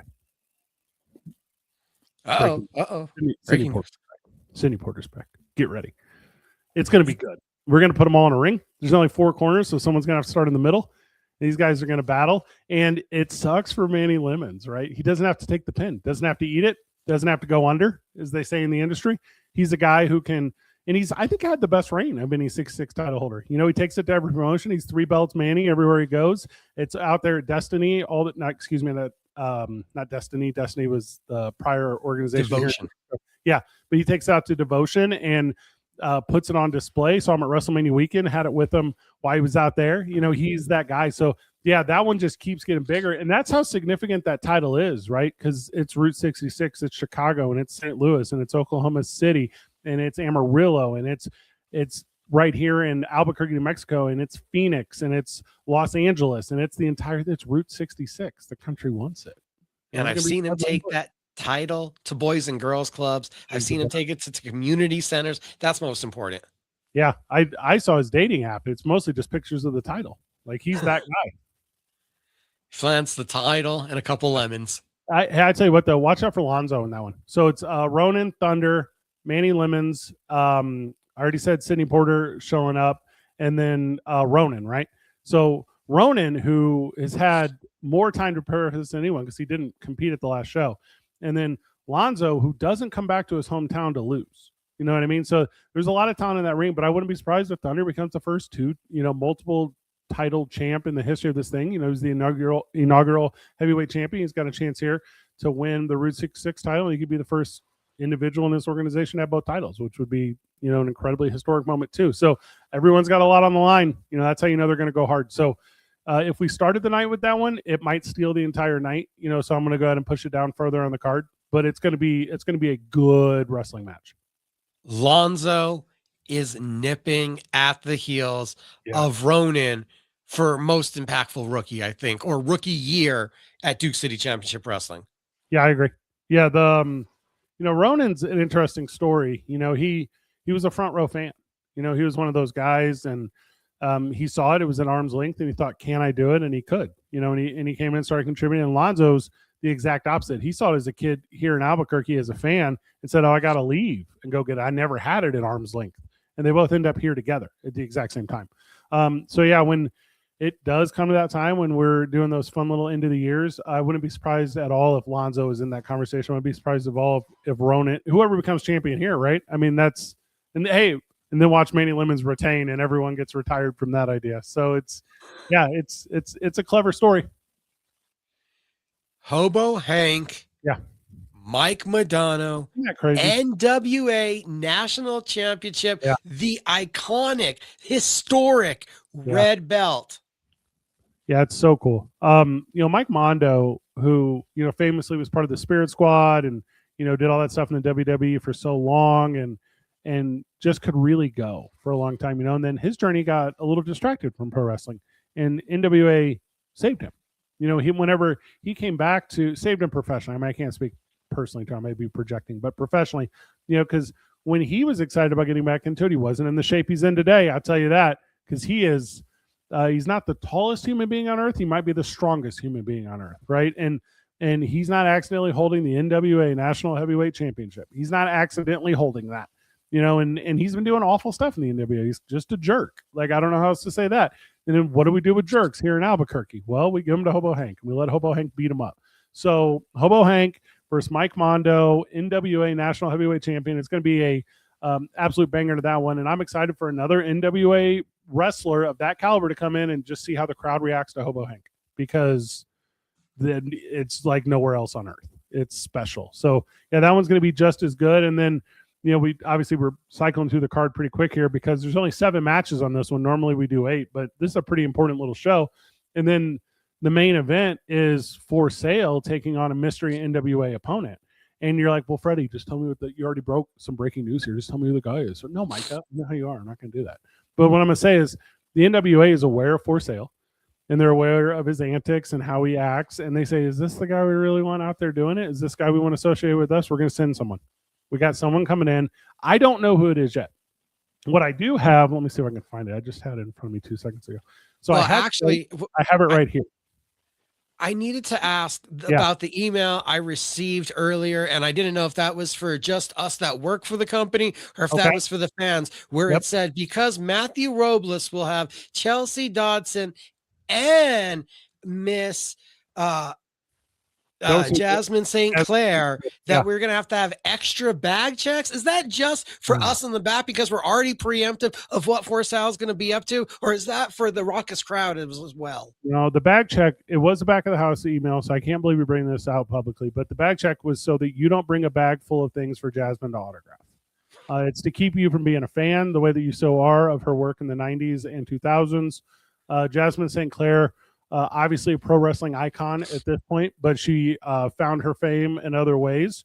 And finally, Matthew Robles has convinced Duke City Championship Wrestling that he hasn't had enough support, which doesn't make any sense to me, and Chelsea Dodson alone. So he's bringing in the finisher, Jasmine St. Clair. And yes, she will be in the building. If you are a fan of her work professionally in any place that she's earned paychecks, you can come and meet her at the historic El Rey Theater on May the 2nd here, Birthday Bash 3. But yes, that back of the house email is terrifying that you announced that. So I have to talk to Matthew Robles about getting authorization for extra support staff. Thank you for also clearing that one up. Don't shake her hand. You stay away from her. She's actually Micah, you have a new duty. You get her own locker room. I want no one near her. She's a star. She's a star. Actually, I hope she betrays Matthew. I hope it's not what Matthew Robles thinks. It wouldn't be the first time Matthew Robles was wrong about something. I'm gonna come out. I'll put her right here. I'll put her on this arm. I'll say, hang out with me, Jasmine. We'll do good. I tell you, I'm on the broadcast for the next show. You're on the broadcast? Yeah, Chris Burnett's hosting Comic-Con down in El Paso. So it was like, all right, who are we gonna put on the broadcast? All right, I guess I'll do it on Birthday Bash again. I think I'm pretty good though. I don't know. I think I'm all right. Wait. So how does your co-host feel about this? Is he ready to deal with all this? Fernando don't know. Pollo don't know. Like, I'm literally just gonna sit down before. Like, I hope they do the thing where they're like, where's Chris at? And I'm just gonna sit down and go, Chris is not here. And then I'm gonna do it. That's the plan. They're just gonna do it. They are watching this. They watch all this stuff. This is it though. This is who the surprise NWA competitor is, and I'm not going to open it here because I haven't opened it yet, but I'm going to open it on Saturday. Crazy. Do we get any other surprises? Is there anything else in store that you can tell us about? Birthday show. Yeah, It's a birthday show. Birthday show. Got some big announcements too. We're going to Las Vegas, New Mexico. Tickets are on sale for that right now. DCCWlive.com, because we do our TV website, which is DCCWtickets.com. DCCW Live. It is June the 12th, Friday, June the 12th. Duke City Championship Wrestling is going to Las Vegas, New Mexico. We're going to the El Rialto, which is going to be sweet. So come and hang out with us for fun Friday night pro wrestling in Las Vegas. We also have a show in September coming up in Clovis. So that's going to be a lot of fun. We're doing it at the Clovis Community Center. So come hang out with us out there. But we talked about this back at the house. We haven't talked. Oh, you weren't there. Oh my gosh, you weren't there because you missed the last show because you were at boxing. But we're doing not just the TV show. We should do a whole episode on this. You should actually come on with me one time and do like a watch along of the real show. We could talk about this. But we're doing not just the TV every 6 weeks, but now we're doing like the circuit of New Mexico. So we got a show. We're going to do a show in Gallup in October. We're really excited about that. There's just a ton going on in pro wrestling.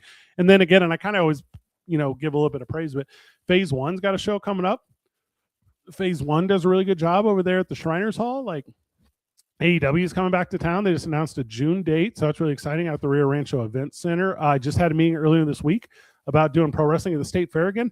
It is as healthy and as strong as it has ever been. It's just incredible where pro wrestling is right now. We had AEW come in, then WWE came in, then TNA came in, and now AEW is coming back. That's just the major promotions. And I think it was here. Like they're all doing it. The midgets were here, and midgets are cool again because of Danhausen. So that's a neat thing. Right. And it was like the day after you got back from WrestleMania. I didn't even realize it, but I think the Sunshine had the Juggalos. Yeah, they had the Juggalos. Yeah. And then, they're not the most organized group of human beings on earth, so they come to town and they come in like a car crash and then, they entertain the heck out of people for a little bit and then they're on to the next one. But I was flying back from Vegas. There's a bunch of their workers on the flight, because they were all in Vegas the night before. And you're like, good enough for who it's for. That's what pro wrestling is. That had to wait. How would you describe that flight? There has to be a specific way to describe that flight and all the flights that Fred has been on. I am so glad I was not there. I tell you what, how tall am I, right? Like I'm the biggest human being on earth, right? Like I turn heads when I walk into a plane. Like you are first class mandatory tall in space, but not affordability. And and this was one where people were not looking at me.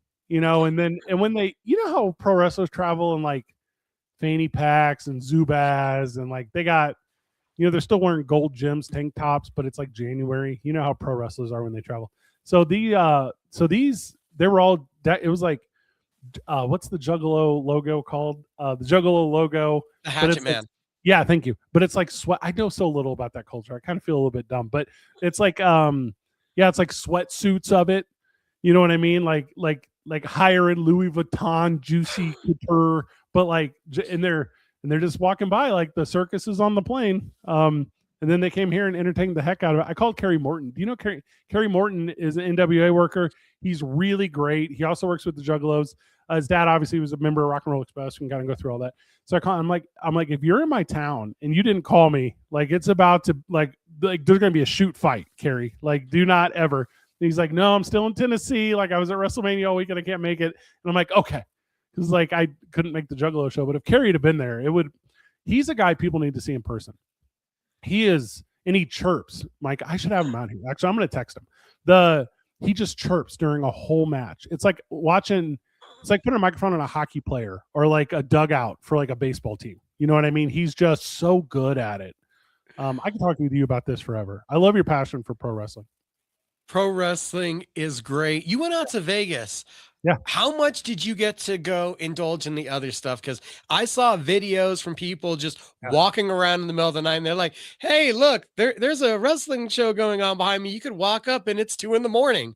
It is 2 a.m. and they're on Fremont and I'm right there. Like, I mean, it's crazy what it is. I don't know the total number, but it's dozens of pro wrestling shows that surround, the WrestleMania weekend and viewing parties, and Power Slap was out there at the Cosmopolitan. And that actually did me a little dirty. We had like a verbal deal with the Cosmo and doing pro wrestling out there. And they were like, hey, actually, Fred, you're not Power Slap. We're going to get Power Slap. And I said, oh, okay. Also, I don't know how you turn a profit out there.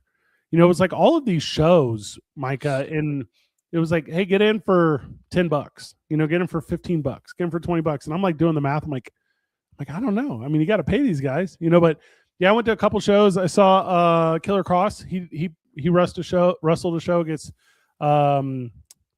Juicy Fatu, one of the Fatus. How many are there now? There's 1,000 of them. But yeah, a couple hundred. he main event a show. It was really, really good. Brittany Brooks is really, really good. I'm gonna have her out. She's so incredibly talented. Watched her work all over Vegas. But yeah, I saw a bunch of that stuff. WrestleCon is interesting because it's normally a destination at these types of things, but because it was in Las Vegas last year, it found a little bit like a retread, you know. So that was interesting. Also, when I go in, you know, it's to a funny point where I don't necessarily have to introduce myself to everyone, you know. So it's hey, how are you? How's your family? You know, as opposed to hello, my name is Fred Sloan. I'm with Duke City Championship Wrestling, and I'd love the opportunity to sit down with you for 5 minutes. It's not that anymore. But the WrestleMania stuff, I tell you what, and next year will be tough because it's in Saudi Arabia, and that's not for me. But the show is as special as anything you can ever see in person. If you, Micah, haven't had a chance, we should figure out getting you out to one. If your friends of your show haven't had a chance, I would strongly encourage them. But WrestleMania in person is as unique of a spectacle as the Beth Garth Brooks concert or Indianapolis 500 or big rivalry college football game, or I could keep going, right? The only thing I can really equate it to, I know I get on these diatribes with you. The only thing I can really equate it to is I went to a qualifier for World Cup soccer, and that was like, whatever, 25,000 people all rooting for Team USA against Team Jamaica in this qualifier. And that's what this feels like, because the 50,000 people every night at Allegiant Stadium, they're either pro their favorite guy or they're anti guy. And that energy, I don't know how you match it if you're not physically there. Fred's beard naturally sticks to his face. Mine needs grooming. I'm held down by my Barber's R Us beard balm. The new flavor. The Velvet Noir brand is in stock. This stuff smells as good as cologne. BarberGabeFades.net is where you order yours, and you pick it up at Barber Gabe Fades, the barber shop right here at Lobo Plaza, Coors, and Central. I wanted to bring up WrestleMania, and you brought it up before I could get there, about Saudi Arabia. Is that a matte or a sheen finish on that? What is that on? What finish is on that? On this? Yeah. Is it matte or sheen? Like, what does it say? Sheen. Sheen. Yeah. Okay. Good decision. Okay. We're on the same page. That's all. Just want to make sure we're on the same beard page. Yeah. Saudi Arabia, WrestleMania goes there. We're going to lose something in the States because it's really a mega weekend, not just for WWE, but the way that the independent pro wrestling world and WrestleCon is able to piggyback off that weekend. Vegas, as you said, is not an option, but do you see there being a possibility of an option where there is still an independent wrestling festival next year so that these entities don't lose out? And that the local American fans don't lose out on that kind of experience? You're asking a great question. I haven't given it the thought that question deserves, but I can give you my knee-jerk reaction. Given that Las Vegas doesn't need help throwing a party, that's a fact, right? The amount of pull that they had to pull it out of New Orleans. Also, I'm fortunate enough to be very good friends with the gal that runs Visit New Orleans. This is just small world stuff. And like, I know a little bit of the back of the house on that. And money is not an issue to the places that want to host this thing. And if for any reason, and you can find an excuse, if you could be like war, you could be political climate, you can say whatever you say, Saudi Arabia is just not going to be the WrestleMania fit that TKO was looking for. No, I wouldn't be surprised if it goes for a third time in a row to Las Vegas, because the money's there. Like, it's hard to explain. But if they wanted to, explore another option, maybe. Now, if you're a competitor, the only one that can really do it's AEW, right? The only one that has the pockets is billionaire Tony Khan and his family. So yes, I think if they would do it in Chicago, because they have such a loyalty to Chicago. Chicago's got the infrastructure that could hold it. If they were to do it, and I'm not saying they will, but if they were to do it, you would find a venue big enough. The convention center in Chicago is huge, but it's not that feel, right? In April's tough because Baseball's in full swing. You're not going to be able to do it Wrigley. Like Soldier Field, but depending upon the weather, because you have the lake effect. So I'm going to say if it's done, they might put it in the suburbs, like in Naperville or something. So if it's done, AEW could do it in Chicago. It's real easy to fly there. People will come from around the country, but it would have to be centered around WrestleMania watch parties too, because those fans that are willing to make that effort to get there for that experience, they don't want to miss out on the spectacle that is WrestleMania, even if it's at what time would it have to be at? Like noon or something, right? Because if it's in Saudi Arabia, they have to 11 or 10. They'd have to do it at a weird time. So I'm going to say maybe from one entity. Now, could Duke City Championship Wrestling say, hey, we're taking over, the El Rey Theater, and we're going to pro wrestle up until the start of WrestleMania, and then we're going to show it on the big screen. There's some rights and stuff you have to get from WWE to do that. So maybe, but Micah, yes, if Tony Khan can throw it together, no, otherwise. That's my knee-jerk reaction. I think in Saudi Arabia, I'm just from my recollection, I feel like we're watching those usually at like 10, 11 in the morning. I think so. It would be possible, I think, for an AEW, for locals, for something to be, hey, during the day, we can do the watch party, and it's almost like the tailgate into the lead up to a bigger show. Well, hey, don't mess with Netflix, another show. Yeah, like I don't know the rules on that stuff. Like I have no clue. Like I think you can ? Nothing's really regulated anymore. There's no FCC on streaming. Like what are the rules? Freddie don't know. I don't know what the rules are, Micah. We're going to have to look into that one. But what you guys need to make sure you look into is getting those final 20 tickets, because if you don't, you're going to miss out. They're going quickly. It's Birthday Bash number 3. And I feel like that's pretty, appropriate number that it's the 3rd birthday, because it feels like, well, there's a whole bunch of drinking and smoking around Duke City Championship Wrestling. We're still kind of a toddler bumping into things and possibly a hazard to ourselves. Yeah. Well, it's fun because it's a family-friendly product, right? Like the one hardcore match we ever did, we did it with childhood toys, so it's like we're not really a thing. But hey, you're right. There's libations there. I mean, you want to have a drink, you want to have a slice, like you can have that there. I don't personally mess with any sort of like drugs or anything of that nature. But like, I'm going to tell you this, being in the building is a drug in itself. Like just taking in that energy is as special as anything you can do. So yeah, we're super excited about it. Real fun one. And then we're on a little bit of a, normally we do the 6-week thing, but we're on a 7-week thing. So June 12th in Las Vegas, New Mexico. And then June 20th will be the next show at the El Rey. So hey, you're like, Fred, why? That's such a long break. I'm going to tell you why. A graduation season, like every Saturday forever is booked with families over all of May. There's no way to do it again. That's why we had to get it in the same day as the Kentucky Derby and then into June. So yeah, we're excited for everyone to come out, excited for you to come back to Duke City Championship Wrestling, take a night off boxing. So thank you. Fallen Gray will appreciate you picking her up from the airport. I'll be ready, boss. Ready for your orders, setting up the ring, picking up people, sweeping the ring. I will return. June 12th, Las Vegas. Get ready. This is a show that you have not seen before. Freddy Fame. It's 3 years. This has been a lot of fun, and it's going to continue. Yeah, we're going to keep doing it. Thank you for being along with the ride. I know often you're so able to tell other people's stories, but this thing would not be where it is without you. The number one, the fellowship you gave me all these years ago when we first met, but then you giving me the knowledge and the contacts and kind of the historical significance of pro wrestling here in Albuquerque meant the world to me early on. And then your off contribution, right? So if it's back of the house, you do a ton to help. You have a little in-ring gimmick that is super funny and over with the crowd, which works really well. But this stuff here, you doing broadcast stuff. You are combat sports in the city of Albuquerque, greater than anyone I've ever interacted with a passion for combat sports. So thank you for always contributing, and thank you for being my friend. It was good talking to you, friend. We'll see you this weekend. Later, brother. So there goes Freddy Fame, and John Dodson was polite enough to get pushed back. So I plan to have two guests on, get to talk about PFL Sioux Falls, and then we start to, bring up there's Bare Knuckle MMA and there's Blood for Blood next week. Before I can even get to any of that stuff, I've kept John Dodson waiting.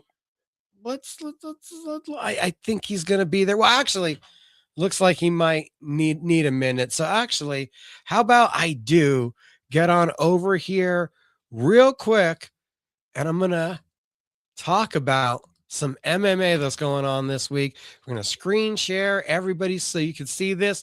The PFL Sioux Falls, not your landmark destination, but my gosh, the PFL returns. It's Saturday night, and you're great if you have the ESPN app because you can watch this back. You can be at Duke City Championship Wrestling. You can see the third birthday bash, and then you can go home and watch some great MMA. That great MMA card, at least what I'm feeling is going to be great. We're going to have Logan Storley, Flory Zeili in the main event, elite wrestler versus a well-rounded, dynamic finisher. I feel like this is the kind of fight that is going to push Logan Storley. He has the pressure of the high-credential wrestling. He has been to the top of Bellator, and now he is at home. He is the ticket seller. Zeili is more fluid, more opportunistic, has a more varied striking attack.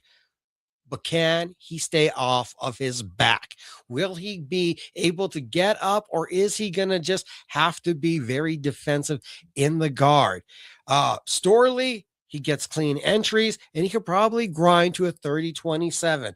You got to force the scrambles. You have to make your opponent work. Most likely, you could think about a decision for Storley, but Zeili, he's going to be the opportunistic one, and if he pulls it out, it's going to be a dynamic highlight reel kind of moment.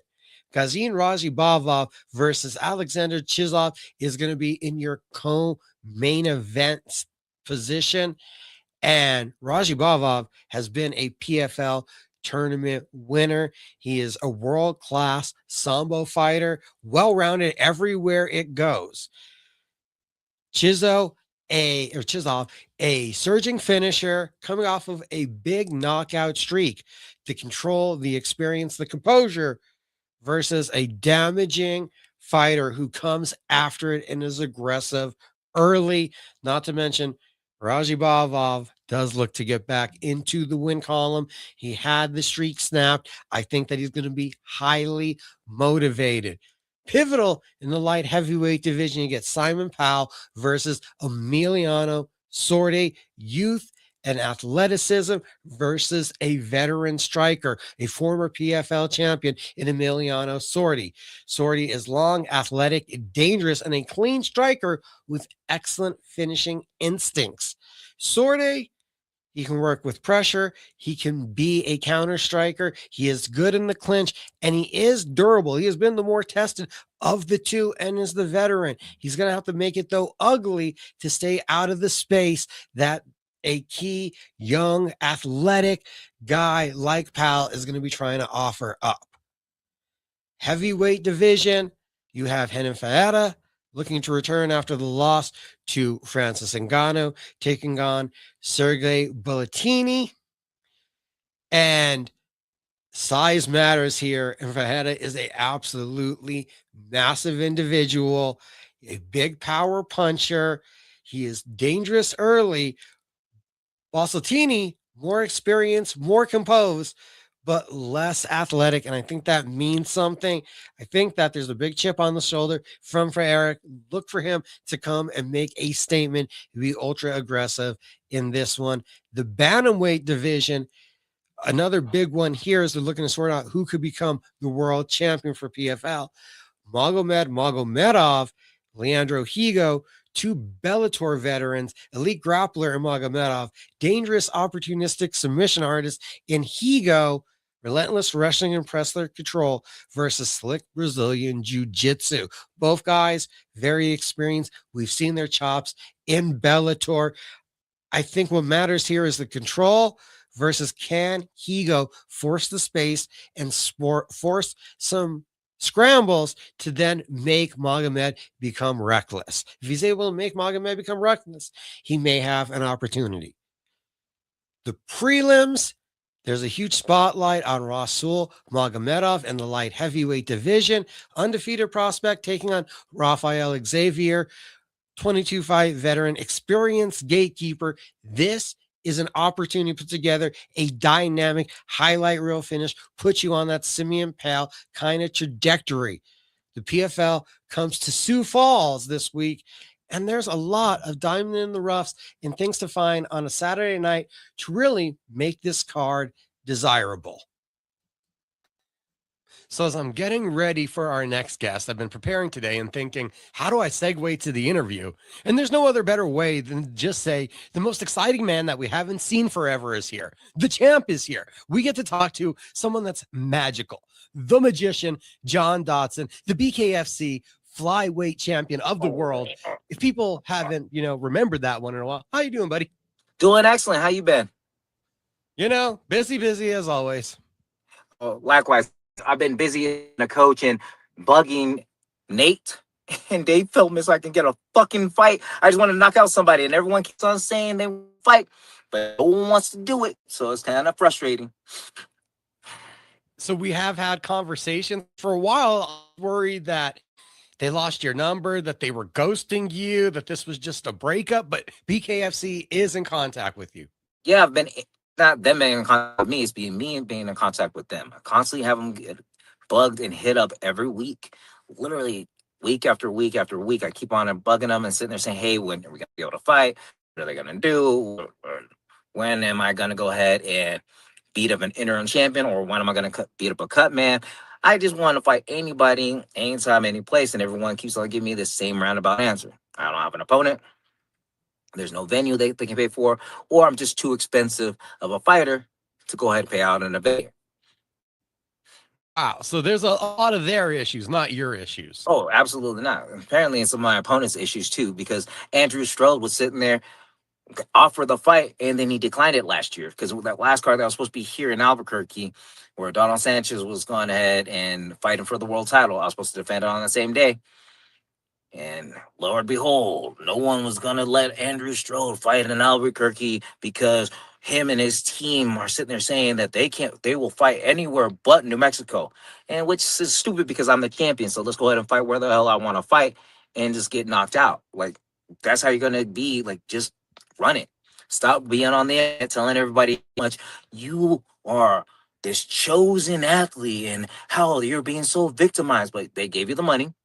They gave you what you wanted, and then you still don't want to defend the title. Like, shut the hell up. You would think he'd be all right fighting here from the perspective of you and I know the inside of this. The commissioners and the referees that work New Mexico also work Texas, Arizona, and Colorado. He's from Colorado. It's not like he's not going to be under the same commission and the same judges, basically. Yeah, the Brady is going to be in the same area. He's going to be having the same people he's seen for years, and now he's going to sit there and just complain about it. I don't care.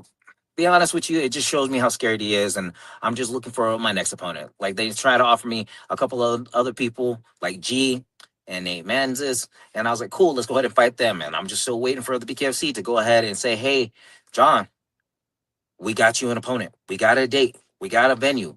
Let's go ahead and move on with it. I'm like, hell yeah, no, because I thought I was going to fight all last year, and I was hoping to go ahead and knock out 3 opponents last year, and I got 0. Where do we go from here? Is there anything that you can do, you and your team, to try to apply that negotiation pressure, try to force something to happen? I mean, is there anything in the contract where they have to offer you fights? I mean, this is weird that it's been since 2024 since we've seen you fight in BKFC. To be honest with you, I have no idea. Like, they're willing to go ahead and tell me that they're going to prep for the Baddest Man tournament, which is a $25 million tournament, to see who's going to be the baddest man in the world. And then they're also game plan for another $25 million tournament for the baddest bitch in the world. I'm like, yo, y'all are killing me with all these hypes about paying somebody astronomical amounts of money, but yeah, you can't pay for your fighters to go ahead and fight. Like, I'm a champion. I want to go ahead and beat up somebody. Like, there's other champions on the roster who hasn't fought, but the only one who continuously stays active is Kai Stewart. Very, very frustrating. And even Kai, from his recollection, he was almost out for a whole year too. Yeah. What do you think's going on here? Is there just problems with them that they're trying to sort things out and trying to keep the company intact? Well, it seems like they're turning a corner. I'm not sure if they are or not. To be honest with you, I have no idea. I can't even answer with that one because I'm not a company man. I'm just a dude who wants to go ahead and defend his title, beat up people, and ride off in the sunset as an amazing athlete, as a champion, as the stars have outlined it to be. We haven't seen you fight MMA recently either. Is there still a deal with Ryzen, or are they no longer in the John Dodson business? No, they've been waiting for me to go ahead and ride out these fights so I can go back out to Risen and fight out there too, because I want to go fight, do mixed martial arts as well. Like I want to be able to go ahead and maintain my superior status in both types of fighting styles, whether it be bare knuckle, MMA. I can even do boxing if they want me to. Whoever they put in front of me, I can box them left and right and put me on an MVP card if you want. I'm down to do that too. So we got G, we got Nate Manis's name thrown out, Andrew Stode. He just got a 3-fight deal supposedly. So that's why I wanted to have you on. They had announced that, I think, Bare Knuckle show last week, and then kind of inclinated. Well, hopefully we can start to get the flyweight title picture sorted out. So I was hoping that meant they were going to have recent contact with you. Yeah, I've been bugging them. They haven't had a recent contact with me. I'm the one constantly sitting there asking them, hey, when we're doing stuff, when we're going to go ahead and put me on. And then the whole thing about fighting somewhere is still frustrating. So we're seeing what's up. We're figuring it out whenever I can go ahead and fight. Like it's just getting real annoying because even like Mike Perry was sitting there saying he hasn't fought, Derek Brunson hasn't fought, and he signed his contract too. So they're having a lot of big names that are on the card or on the roster. Let me repeat that. They haven't fought. They're waiting for a fight, and we're just trying to go ahead and stay busy. Like for us, it's just another day for all these events. But if you keep on throwing all these events and bragging about what you're doing, it's kind of pissing off the rest of us off because now it looks like I'm trying to like back out of fights, and I haven't seen a name come on across my table. No phone calls, no nothing. Nobody sitting there hitting me up about, hey, we have a solidified opponent. Let's go ahead and do this. Everyone talks on the internet how about they want to fight me and how they're all blaming me. But at the end of the day, it's not me trying to go ahead and duck anybody. It's them like not putting a name on the counter for me. I'm willing to go ahead and bang it out with anybody and knock them the fuck out. John Dodson obviously frustrated, and it kind of culminates with what I've been seeing. You've had BKFC talking about also their new Fight Club series, and they said they wanted to cultivate more young talent. And I'm just kind of thinking, well, are we really writing out the talent that we have? As you said, you, Kai, it's hard to not find a fighter on the roster who want to be more active. I know. Like everybody that's on the roster, they want to go ahead and fight. But what's the point of filling up more people on a roster if you're not going to go ahead and use them? Exactly. I mean, they had great cards, and even talking about cultivating more talent, it was as simply as easy as going to Hawaii and going to Australia, and they let the locals fight. I thought both of those cards were really great for bringing up more talent, but again, the guys that are there still need to be used. We have seen a couple more flyweights active recently. Jan Carlos Rivera, even though he had a fight up at bantamweight because of his late notice opponent, and then you also had Yost last weekend. Are you seeing that there's at least a couple more options or guys in the division that look good to you? Yeah, there's even that Chris Garcia who sat there and said that he'll let G sort out the rest of the flyweight division because he wants to take the bantamweight title. Once I destroy G, I can go ahead and fight that dude. It's piling up names and names of people that I can go ahead and fight. But I just want to be able to be active enough to go ahead and clear these names off the board. Like, you can have a stack full roster, but I want to be able to start taking them out one by one so that we can keep the whole, like, division actually activated. Like, active, not activated, just be alive. Technically, they're just sitting there saying the champ is dead, and I'm not dead. I'm still alive. I've been waiting for somebody to beat up. Right, that's why we had to do this. We had to show everybody. It's not like John retired, John ran away, John's unwilling to fight. You're here ready, willing, and able. Yeah, I'm ready to go. Just waiting for just somebody to play with. Man, and while you've been waiting, you've gotten into coaching and gotten into all different kinds of coaching. And is it a little weird with Power Slap that like you're the coach, but then you're not the coach like at the event, that you hand it off to someone else in those moments that's up there with your fighter? For me, yes, because it's like frustrating because I could do all the license and stuff and be there because I would want to have my fighters to be cornered by the right person and literally somebody that's been working with them constantly. And especially if it's an MMA fight, like even I understand like the Ultimate Fighter situations that they go to Ultimate Fighter, they're gonna be stuck in there. They're in the powerhouse or slap house. They're stuck with their coaches there. But if I'm here, let me go ahead and be active and just sit there, make them feel comfortable, get them something like they're used to hearing, a voice that they're like comfortable with. And that's like the other thing, like that makes the ball rolling. And I understand that's how Power Slap goes with because they put one coach versus another coach, and then they stack up the bonuses on what side wins the most. And that's cool for the Power Slap. But for other coaches that are actually into the sport, people are sitting there saying, why would you need a coach for Power Slap? I mean, it's pretty much the same thing like why you need a coach to fight. Like you need somebody that's going to help you, be there for you, help you mentally prepare, and actually make you feel confident about the things that are out there. Because anybody can fight any day of the week, but it's having the confidence and feeling secure and confident enough to be out there. That's the real thing that people are missing. I had Chelsea on. I know you watched it before her slap off, and we got in depth into the technique and everything and your involvement. How did you feel, Chelsea, and obviously Johnny with his knockout? How did you feel your two fighters did that night?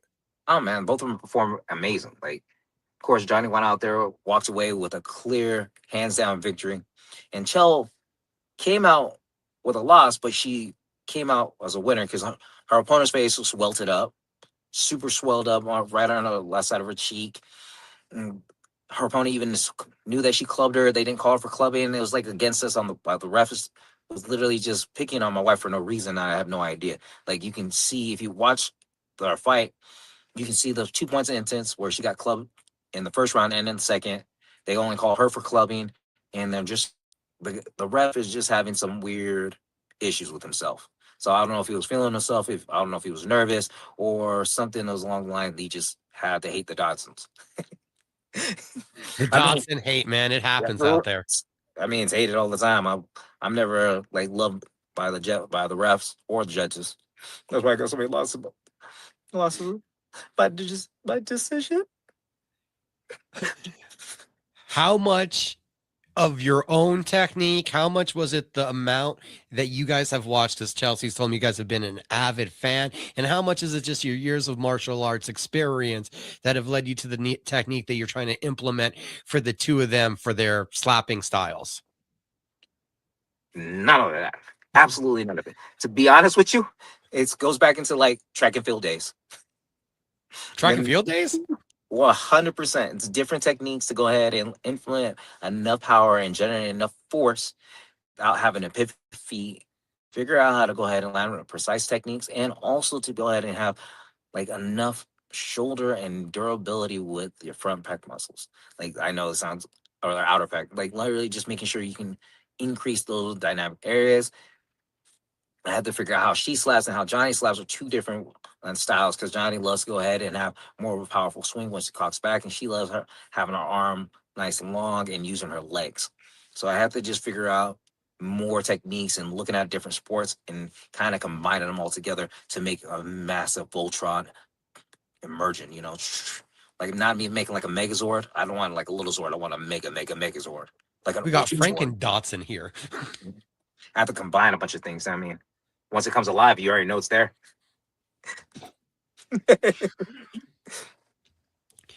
And also, the MMA team is out there doing big things. You have a couple champions. You also had a recent successful trip to Colorado. What has it been like last year watching the progression of Jalen Fuller? Man, watching the progression of Jalen Fuller is amazing because he should be the next one to get that call. Let's go in the UFC and actually make a real title run. He's that dude who could be easily the champion in the UFC, right? In the next couple of years. I think they just need to jump on board, realize that this dude is the real deal, instead of trying to put him on the back burner. Because everybody that they put in front of him that they thought was going to be the next person, Jalen shut him down. He's done that against a bunch of top prospects. And for a guy that we all know as a flashy striker, the quick knockouts, now his submission game has been exploding and putting guys aware. Yeah, because now for APFC, they kept on thinking that he was just a submission artist for his first 3 fights. And then now we got a knockout against one of Dustin Poirier's guys. So there we go. And that kid was a top prospect. There was so much hype coming off of Christian Turner the week that he came here to Albuquerque. yeah, and we stopped that pretty quickly. I can't wait for the progression for him and see what's next in line for him. Like next week, we're going to go up to Colorado for Elijah Lucero and Julian Barros. They're going to go out there, perform at Alamosa's Nemesis Fighting Championships, and they're going to go out there and do work. I know that those two are going to be amazing out there as well. Alamosa Nemesis Fighting Championships. Just hearing that, my gosh, the amount of memories that brings back. The old school. Yeah, me too. Like I remember fighting on one of those cards and going out there with a flying knee and launching myself halfway across the ring. We don't even have Jason on, but I guess I got to ask you, did he say if this is going to be the final event or is he starting back up? Because he told me at one point he might just do one more to retire on. I don't know. He might retire on this, but depending on how the outcome of this whole event, and he might want to go back into promoting. Oh, okay. So never say never. Nemesis, guys, if you're in the Colorado area, northern New Mexico, believe me, it's definitely a show to get out and watch. On that Colorado talk, you were just there recently also, I believe, with Henry Barahona. Tell us about his performance, and he's overcome a lot here in the last year. Yeah, absolutely. He overcome so much adversity for himself because he had a lot of self-doubt and wondering what he should be doing next. Because like the last 2 opponents that he had, he should have been able to go ahead and walk right through them. And this was a good test for him to see a rising uppercomer who's very strong, very durable, and he's one of those dudes who's like gonna be to make him quit. And Henry went out there, took the short notice fight, and beat the brakes off the dude. He had moments where he was getting outperformed, and then all of a sudden he tallied up enough body shots to rally his own like offense and finish the fight the way he wanted to. Of course, Chelsea's going to have glowing things to say about you as a coach. Of course, Jalen has felt magic since you two got together, but no one has been more convicted about how great you are as a coach than Nick Gonzalez. That's kind of words for Nick because he's still my coach, literally going back and forth. Me and him butt heads and collab with everything possible so that we can go ahead and make a better game plan for all of our fighters, and including myself and himself. Like I want to make Nick have a strong fight team, and this is literally where it's come to. Because I went to United Fit because Nick decided to ask me to take over his fight team, and I told him I'm not going to take over his fight team. I'm making a new one, and we just been running with it ever since. Nobody's villains. I still like the creative way that you came up with it. What is it that's made these kids and this group that you have right now special? It's because they're family. For me, every single one of them, I want them to go ahead and ride off into the sunset, knowing that they are more than just fighters. They're well-accomplished athletes, human beings, and better people. So I'm just trying to instill the likeness of myself into all of them. It doesn't have to be the fighting style, but I want them to go ahead and look at life and tackle it with anything, with just a smile on their face and be happy about what the choices that they've made. I don't want them to have any regrets. Social media is power, people. I don't care if it's X, Twitter, Threads, TikTok. You got to tag BKFC. You got to go find them. We want John Dodson back in the ring. We want to see the flyweight title defended. We want to see the champ in action. I want to be in action. Instead of just like having randoms at the casino tell me they want to fight, and I'm like, oh yeah, let's go ahead and let's knuckle up. And they're like, well, no, I didn't mean like right now. I was like, you said you wanted to fight, and you asked me right now, and I said yes. What the hell? Like, people think I just want to fight for free. I don't care about money. I just want to beat up people. If you said you're down, let's be down. This artistic. When did you know that Jalen Fuller were going to click? Because I've never seen two more theatric dudes. The personalities, the combination. Like, when did you know you two were going to click? When I had dinner with him a long time ago, he didn't know that like he was going to like me because him and Frank he was telling Frank that he wasn't gonna like me at all because I was just like, I'm the guy who beat up Demetrius Johnson. And I was like, I didn't beat up Demetrius Johnson. He still has the title. Like, he had the title at the time. Like, he beat me both times. So I was like, all right, cool. He's like, no, but you dropped my idol. I was like, who cares? I dropped a lot of people. That doesn't mean I win. Oh, one of the two worst decisions of my life. Oh my gosh. Like I said, I could just lose by just like the judges' scorecards. I told you. The refs have fed out for me, and same thing with the judges.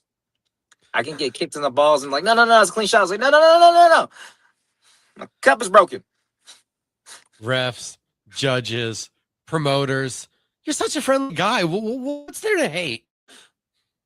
Because I've been trying to kill everybody with kindness, and instead of just killing them with aggression and pent up rage and being like a Mike Perry and just sit there and just tell everybody, I want to be the king of violence.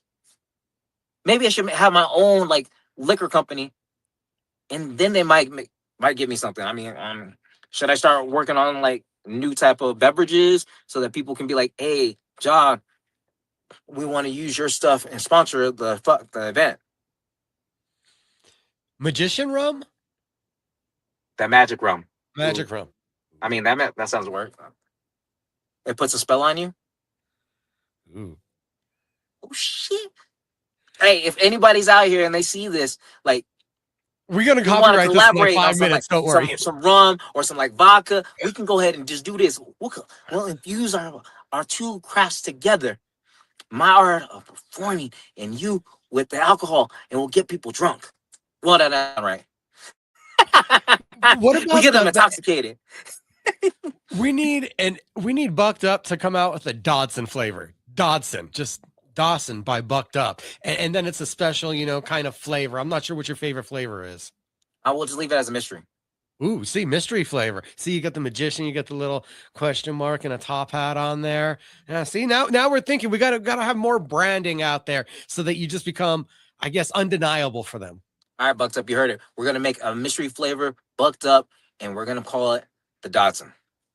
The Dodson. It'll keep you a flyweight. Oh, let's go with that. Let's do that. Mm-hmm. See, we're working now. We're creating. We get in here. We're gonna start getting things out there. Not to mention, you've already been creative. You have several times over printed out and started doing things in the merchandise and apparel world. Yeah, because like Nobody's Villain was already an apparel company that I've already started. And then I was like, oh, shoot, well, I'll just try to an MMA and just keep the same name because I wanted to be Nobody's Villains and Everybody's Heroes. Because everybody who want to sit there and just downplay their own likeness, life, you're always going to be the villain of somebody else's story, but you always want to rise to the occasion to be the hero of everyone's story. John Dodson, he's amazing. He's the champion. We need to see him in action. And his family's probably wondering where he is as I've trapped him away from them for this interview. It was a pleasure having you on my fight show. Oh, no problem, brother. Thank you. It's always a pleasure to be on there. We'll talk to you soon. I'll see you soon.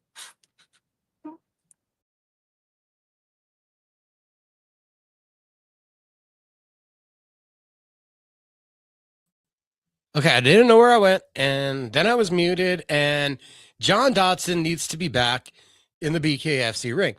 BKFC should want their flyweight champion to fight. This past weekend, BKFC in Clearwater, we had a couple more flyweights with some great performances. We have the challengers starting to build up. We have an interim champion. You got Andrew Strode. He signed a new 3-fight deal. We got a territory, Albuquerque, New Mexico. BKFC has been down here several times. BKFC should be back. John Dodson should get to unify the titles.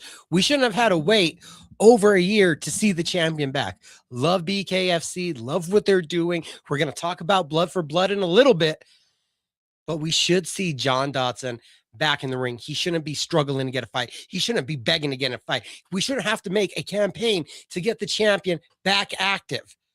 But if we got to do what we got to do, let's help us do it. You want John Dodson back in the ring? Excuse me, I said the cage. You want him back in the ring? Tell him. Tell BKFC you want to see him. They don't want the smoke. You probably agree with Christian Cabral. Probably nobody wants it. but Andrew Strode and Gene Perez should be calling for it. They should want the legacy building fight. They should want the toughest fight possible. The man that's held the crown, the man that hasn't relinquished the crown, the man that's been the king of the division. So we're talking about Bare Knuckle. Did want to bring up this weekend, Friday night, you're looking for some fights? YouTube, it's free. Game Bred Fighting Championships, bringing us the Game Bred Bare Knuckle MMA from Miami. They had the face-off after the main event from their last event. Two Cuban legends, Yoel Romero and Hector Lombard. Let's see if we can go back to the screen share, because it is, though, a little bit unfortunate, because it appears from what I'm seeing, and we're going to bring up the screen share, that is no longer the case.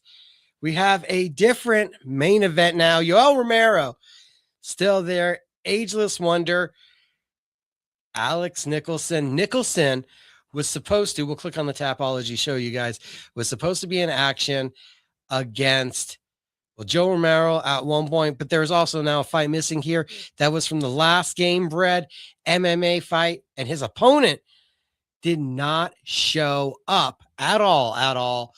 And he got pushed back to being a replacement fighter. And now that works out really well. Nicholson getting Yoel Romero and getting opportunity to get back in the $500,000 Bare Knuckle MMA heavyweight tournament. The former two-division BKFC champion right there, Luis Baboon Palomino. If you haven't seen his MMA, his WSOF fight with Justin Gaethje, all-time banger, taking on UFC vet Daryl Horcher, Jake Hune, Joel Bauman. Bauman coming up from 185. Hune, one fight in 2025 before was a 4-year layoff for the WSOF vet. That's also, I think, be an alternate now for this heavyweight tournament, as I believe Romero Nicholson will be also. Ronnie Marks, Fabio Maldonado, that's stifling grappler, Brazilian UFC vet versus dynamic boxing UFC vet, the body puncher. I'll still tell you, I thought Fabio Maldonado was robbed when he fought Fedor in Russia. He should have got that decision win. Jordan Griffin, phenomenal story. UFC vet. He's actually been serving the country in the armed forces, and he is going to be returning to MMA. And he's actually got a couple wins since returning to MMA, and he gets Akart Holoba, who's coming off of a couple stints with the UFC. So you got quite a few big show vets. Marcos Rogerio de Lima, long time in the UFC, Brazilian Jiu-Jitsu black belt, heavy-handed. Teflon Nchukwu, another big-time prospect at one point at light heavyweight. Daniel James, who had won an LFA title, taking on former Bellator, and Tim Johnson's also a UFC vet. So these are two burly, big, heavy-hitting heavyweights, not to mention Rafael Alves, great black belt Brazilian Jiu-Jitsu. He's shown his striking acumen in karate combat, and he's taking on the Muay Thai specialist Anthony Njokuani, who dates all the way back to the WEC.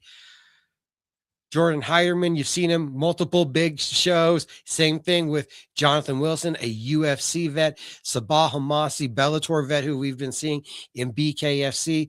John Teixeira at one point came over to Bellator and was like 21-3, never made it to the championship status, but was a terror in Brazil, taking on a Brandon Gertz, who we've seen from Bellator all the way to BKFC. This is a card. This is not like saying, hey, this is a UFC level card, but like, this is fun. This is definitely worth YouTube. Friday night, I want to watch some fights. What's on? The UFC is until the morning. Yep, UFC about 1 a.m. for prelims Pacific. MMA After Hours we were talking about today. Me and Mr. Michael Carlisle with your main card at about 6 p.m. Pacific time. So yeah, early morning for the UFC. Friday night, you want some fights. This bare knuckle card, I could see it being entertaining. I could definitely see it being entertaining Saturday night. If you still up for fights, I already went over for you what was happening with the PFL, but I still suggest that you join us, El Rey Theater, Duke City Championship Wrestling, celebrate the 3rd birthday. And that gives us a huge weekend ahead of us. A huge, beautiful, big weekend of action is to come. And right now, it's my pleasure to welcome back to my fight show, the meme machine, Steve Garcia. How you doing, friend? I'm good. If you notice my shirt, I'm soaked. So I just got sauna, so bear with me. But I'm here for you guys, and I'm here for you, Micah. So yeah, let's do this. Why not? An absolute major event upcoming for you. This is going to be more of a fun interview, everybody. We're going to also have Steve on Cage Minds Fight Hour for a long, more in-depth thing. But everybody wants to know every time they talk to you, how's it feel? What was it like to get the call to be on the White House card? It was nice, man. We weren't sure what was gonna happen. I got a phone call Monday. I'll try not to, I've told this story so many times, but I was on a Monday, get a phone call from Hunter. Actually, my manager Jason House. He told me that he had Hunter on the phone, and I pretty much had an on the spot interview with Hunter, and told me that there was potential of me fighting Diego Lopez. I was not to say anything. Nothing was certain, so I just kind of left it, kind of like how it was after the fight or after the interview. And then the rest of the week, we ended up just not hearing anything. So then I started to doubt that I had the fight or not. Maybe I failed the interview. And then I found out just like everybody else did. I'll give you guys like a small insight. Like I was running some hill sprints on Saturday where I like to go. And at the top of the hills, I kind of have like my prayer with like God and stuff. And while I was running too, I kept visualizing my name on the screen when they announced the card. And my wife was just like there for me, just being like, hey, like, because there's a couple fights that like, oh, this fight fell through at the White House and stuff. And my wife, Mariah, she's like, well, if people already kind of know if they're on the card or not, and you don't have a verification, maybe you're not on the card. Like, I just don't want you to get your hopes up, you know? She's like, I'm with you no matter what, like I'm gonna support you. And I was like, okay. So like, she always had my back in that type of situation. And like I said, like after I prayed, like on the mountain, man, I just kind of just, had peace. And I was like, all right, cool. So I went back, fast forwarded to where they announced the fight. I'm just chilling in my room. My son wasn't feeling that good. And I see my name on the screen just like I visualized it. And I ran in my closet, got my ball cap that says America on it. And I was through the roof, man. Got, I don't know, maybe 10, 15 calls all at one time. I probably had about 75 messages in my inbox or whatever. And it was just a chaotic moment, but a special moment. So that was the whole kind of week experience leading to the announcement. This card is special. And I don't know if you'll agree with me or not, but it feels like everyone should have like flag themed trunks for this one. Everyone should represent their country. Like, it's pretty big that this is America at the White House. So all of you Americans should basically have a flag wrapped around you. I know, man. Like I requested it from my management, and I had two options, red or blue. And I was like, I want red, white, and blue. And they're like, no, you don't get that. I was like, come on, dog. I was like, even give me like something. But yeah, I should be walking out in blue shorts. I don't know. They didn't give me nothing special. But if I can get it, man, if we can push for it, I want the USA to be loud and proud, on that day, June 14th. You've obviously been studying and watching Diego Lopez now that you know he's the opponent. Have you finally like assessed and come to a number of how many different haircuts he has? Yeah, one. Yeah, he has his little mullet. You know what I mean? So I got Gilbert Urbina in the gym if I want to look with a mullet on there. So I got a little look, but no, he's it helps with the visualization, I guess. But yeah, no, he sticks to his mullet, man. I don't know what it's I don't know if it's a signature. I don't know if he's confused, if he wants, I don't know. But hey, more power to you, brother. I don't know. That ain't me. Imagine me with a mullet, bro. It would be weird. Imagine that. I'm like, bro, I'm gonna grow it out. And we're gonna both have mullets. Nah, son, ain't gonna happen. I'm somewhere in there with who's more likely to quit the UFC and become a hairdresser? Is it Diego Lopez or Charles Oliveira? Charles Oliveira probably be better. I'll probably go with Charles Oliveira. He got the precision of bleaching. Yeah, he has the color, and Diego just looks like he just, wakes up in the morning, brushes out the back of his head, and then he calls it a day. I don't know. Who knows? All right. Well, we got a couple questions to ask, Steve. Let's see if I can adjust the screen real quick, and I bring an image up on screen. So let's play which seat would you choose? Now, this is obviously the boxing version of the game. We'll also have an MMA version. For me, there's an easy choice, but I'm kind of wondering if you can see it or if you need some help, let me know. I just zoomed in, so the recording part's kind of blocking off aisle number 2, but I'm trying to see. You might just have to help me out with them, but yeah. So number 2 is Tank and Floyd. Okay. All right. And then so 1 is what, Ryan Garcia and David Haney? Yeah. David Haney. Ali and Tyson is 3. Fury and Joshua is 5. Canelo and Crawford is 14. Stevenson and Teofimo. Okay. And then who's this? Connor and Eubank that just had the back-to-back. Connor Ben. Gotcha. Yeah, your Zuffa brethren. Yeah. Dude, honestly, I'm on the fence with 3 and 14. Those would probably be my go-tos. But I also like Ryan Garcia. You gotta go. But I don't really care for David Haney too much. I would like being in the middle between Tyson and Muhammad Ali. Imagine being and having a conversation. Let's say Muhammad Ali was good. You know what I mean? Having a conversation between him and Mike Tyson, bro. That's freaking inspo right there. Exactly. It's almost like cheating having that number 3 where you're like, that's the only one where they might actually fight each other. And depending on, if this is Mike Tyson after he started growing weed, this might just be a lot of fun. I would probably go with, number 3. That would be my go-to. Not just because they're OGs, but I mean, imagine all the wisdom that you're going to get between those two gentlemen, right? But yeah, I also really like Canelo. I really like Crawford. But yeah, give me number 3. I know that you have a huge history with Danny Romero, but besides Romero, who was your guy as a boxing fan? That I like to watch? Yeah. Originally, it was Muhammad Ali. But then I started getting into Emmanuel Gustafsson. I really liked Arturo Gotti. His fights with Mickey Ward were, iconic. I'm trying to think of who else I really, really liked. Willie Pep was a fun one. Rocky, I mean, all OGs really. Pacquiao's a fun one. I really like Pacquiao. Pacquiao I used to watch a lot too. All the Southpaws, you know what I mean? I really like the Southpaws.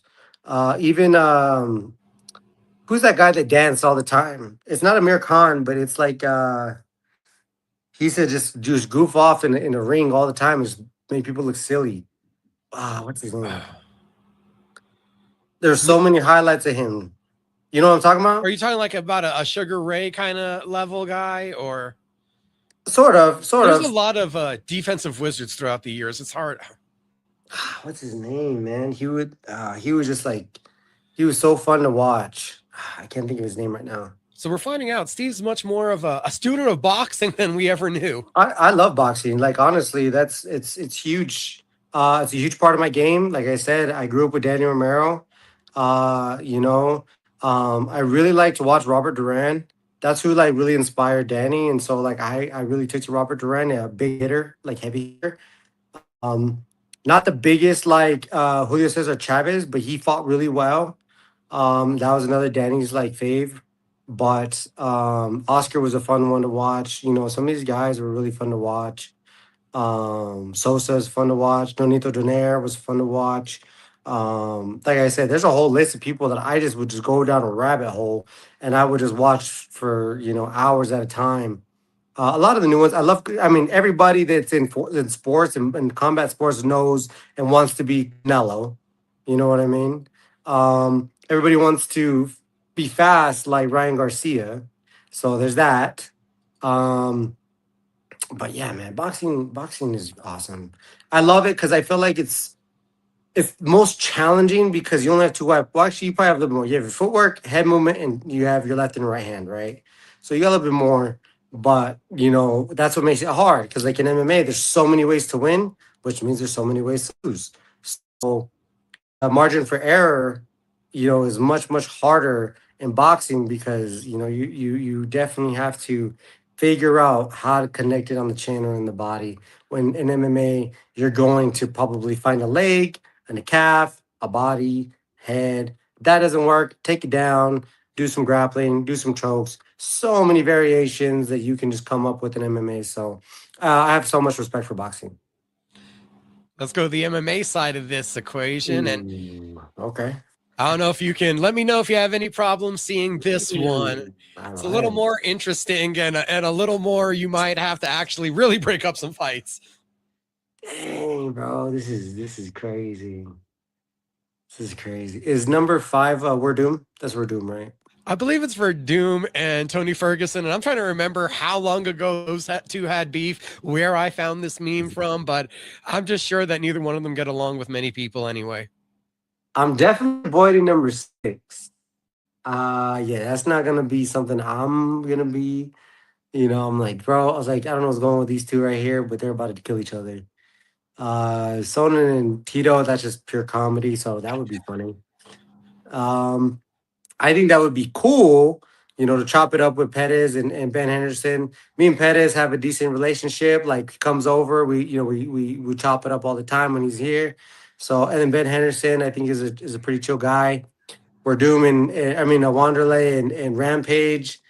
That's like a roll of the dice if you're gonna get escorted off the plane or not.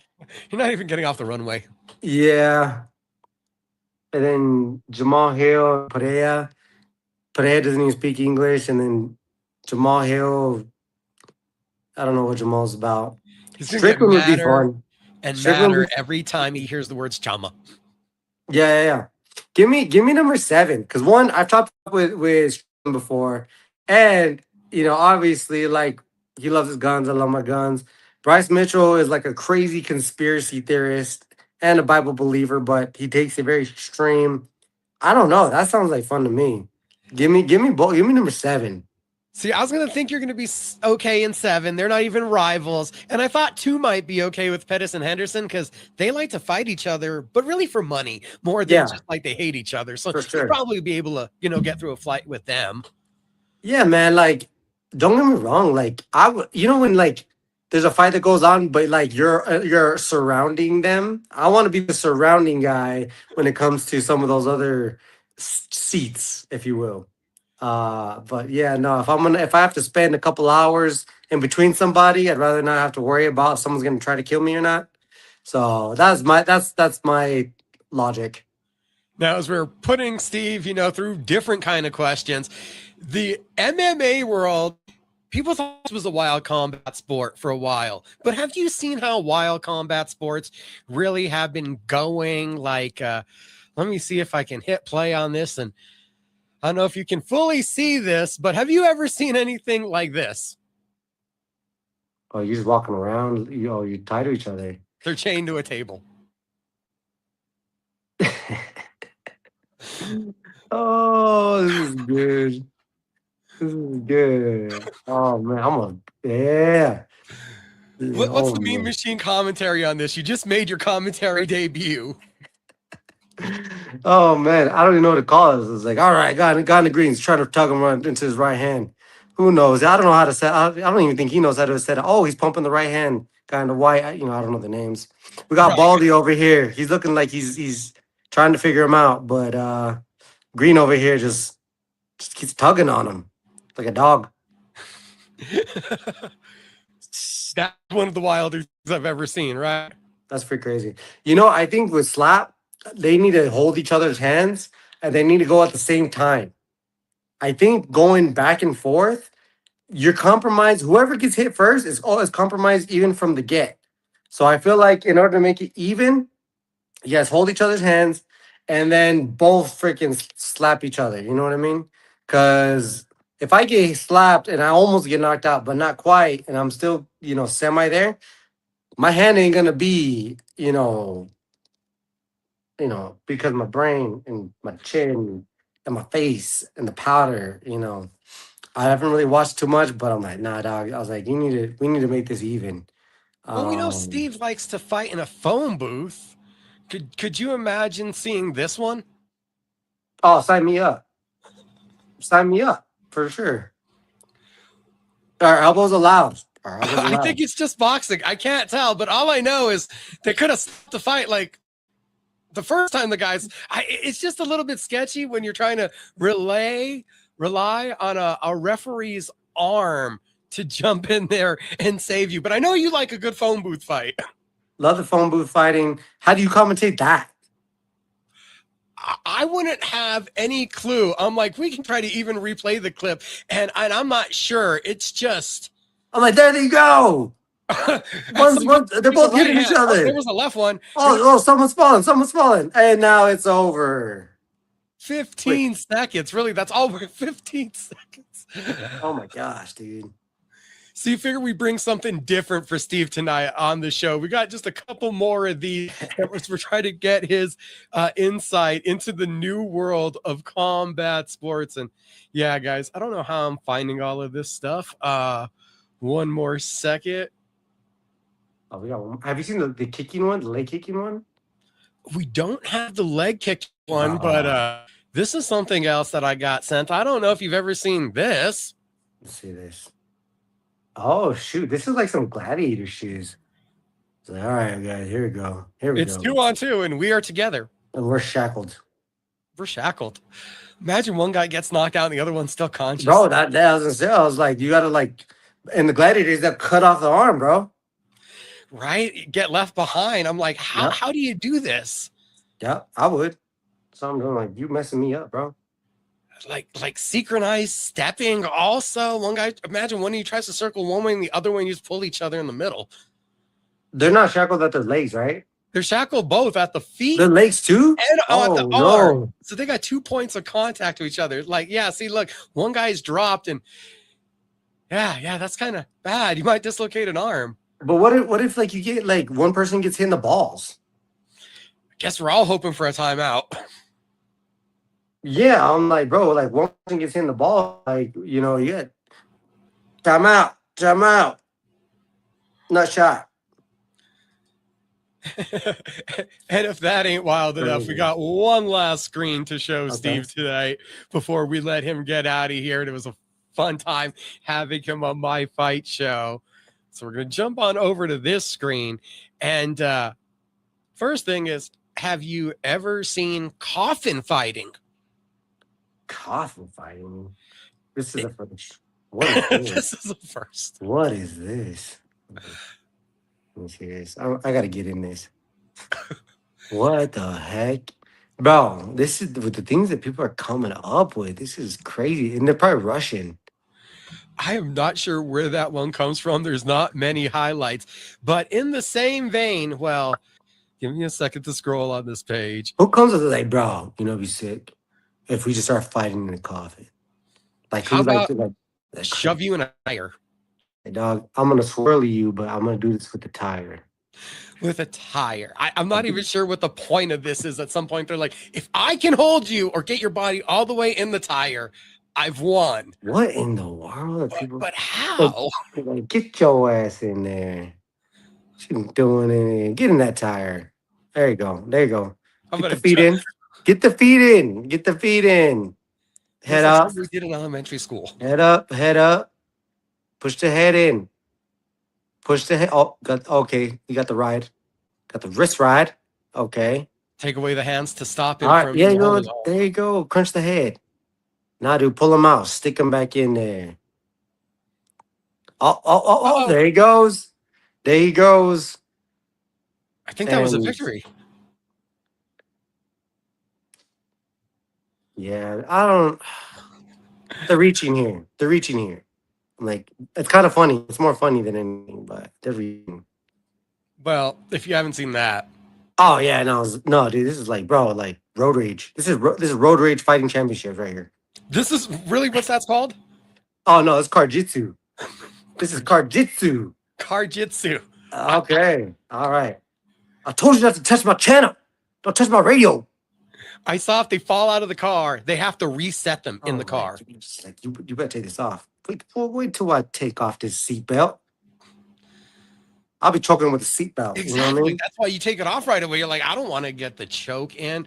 It's amazing, actually, on this page and around the internet, how many of these highlights I've seen. Because yeah, there it is. If you get stuck with the seatbelt on, you're trying to fight right out of the choke. And Nah, dog, I'm pulling on that lever.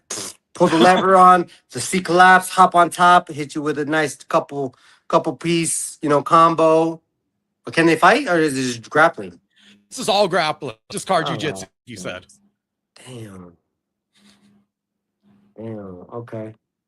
Can you take the steering wheel off? I don't think you can do all that. Can you take the steering wheel off? I mean, wow. We thought MMA was wild at one point, right? bro, they're just like, bro, what would be crazy? I'm like, hey, bro, there's a tire. We got a tire here. Let's shove his ass in the tire. You know what I mean? Let's hold hands and punch each other. It's that, honestly, you can come up with some crazy stuff. You know what I mean? Just like, all right, we're gonna go tag team with the cockfight. Like I have my rooster. Whoever wins, tag team. Something. I don't know. Never been to a rooster cockfight. I should act like I know that. I don't know that. I would assume that's what would happen. I think I've seen like a movie. I'm sure they make movies with that, but I don't know. Promise you guys a different kind of interview. The Mean Machine, Steve Garcia, joined my fight show. And next time we see him hitting somebody, well, I'll probably see it at the gym and sparring here, but you guys will see it at the White House, which is really cool and on the cusp of a world title shot. For all the traditional interview stuff, check out Cage Minds Fight Hour, ESPN Radio Albuquerque 1017 The Team. That's right. That's right, people.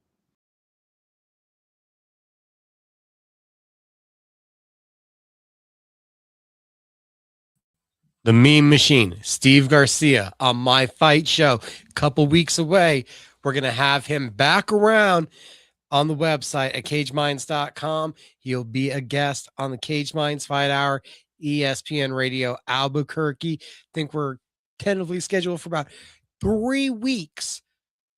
So 3 more episodes of that this week. Breaking news for you guys is Fred Slow was already giving a bunch of breaking news about Duke City Championship Wrestling and the birthday bash on Saturday. Saturday during the day, the guest has been confirmed while we were on the show, getting notification, a thumbs up. Coach Mike Winklejohn, ESPN Radio Albuquerque, 1017 The Team. That's 9 a.m. to 10 a.m. Cage Minds Fight Hour, cageminds.com. If you miss it, Apple Podcasts, Spotify. Tomorrow, Pro Wrestling After Hours. There's a whole lot coming out of WWE from WrestleMania 42. Fred Slow was there live.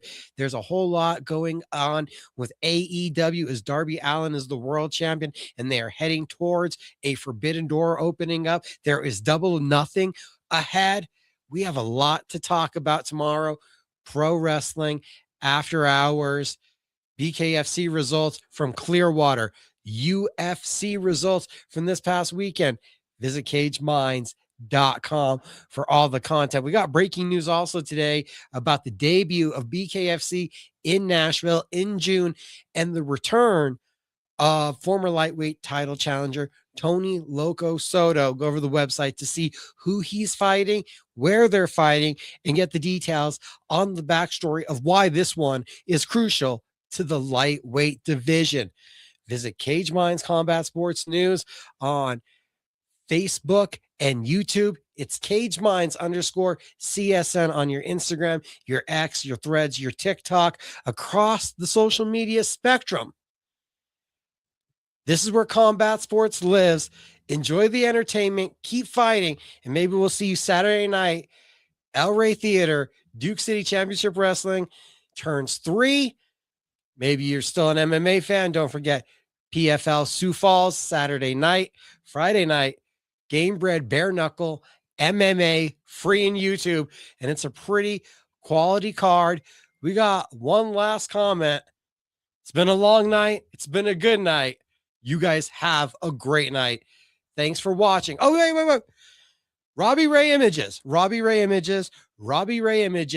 because the photos from CFC6 are coming out. Instagram, Combat Fighting Championships, the photos, the visualization. If you weren't there in El Paso, the work is coming out. I've seen it. It's fire. I forgot to say Robbie Ray Images enough tonight. Barber Gabe's fades. Couldn't do enough without their support and looking good thanks to the Barbers Are Us Beard Bomb.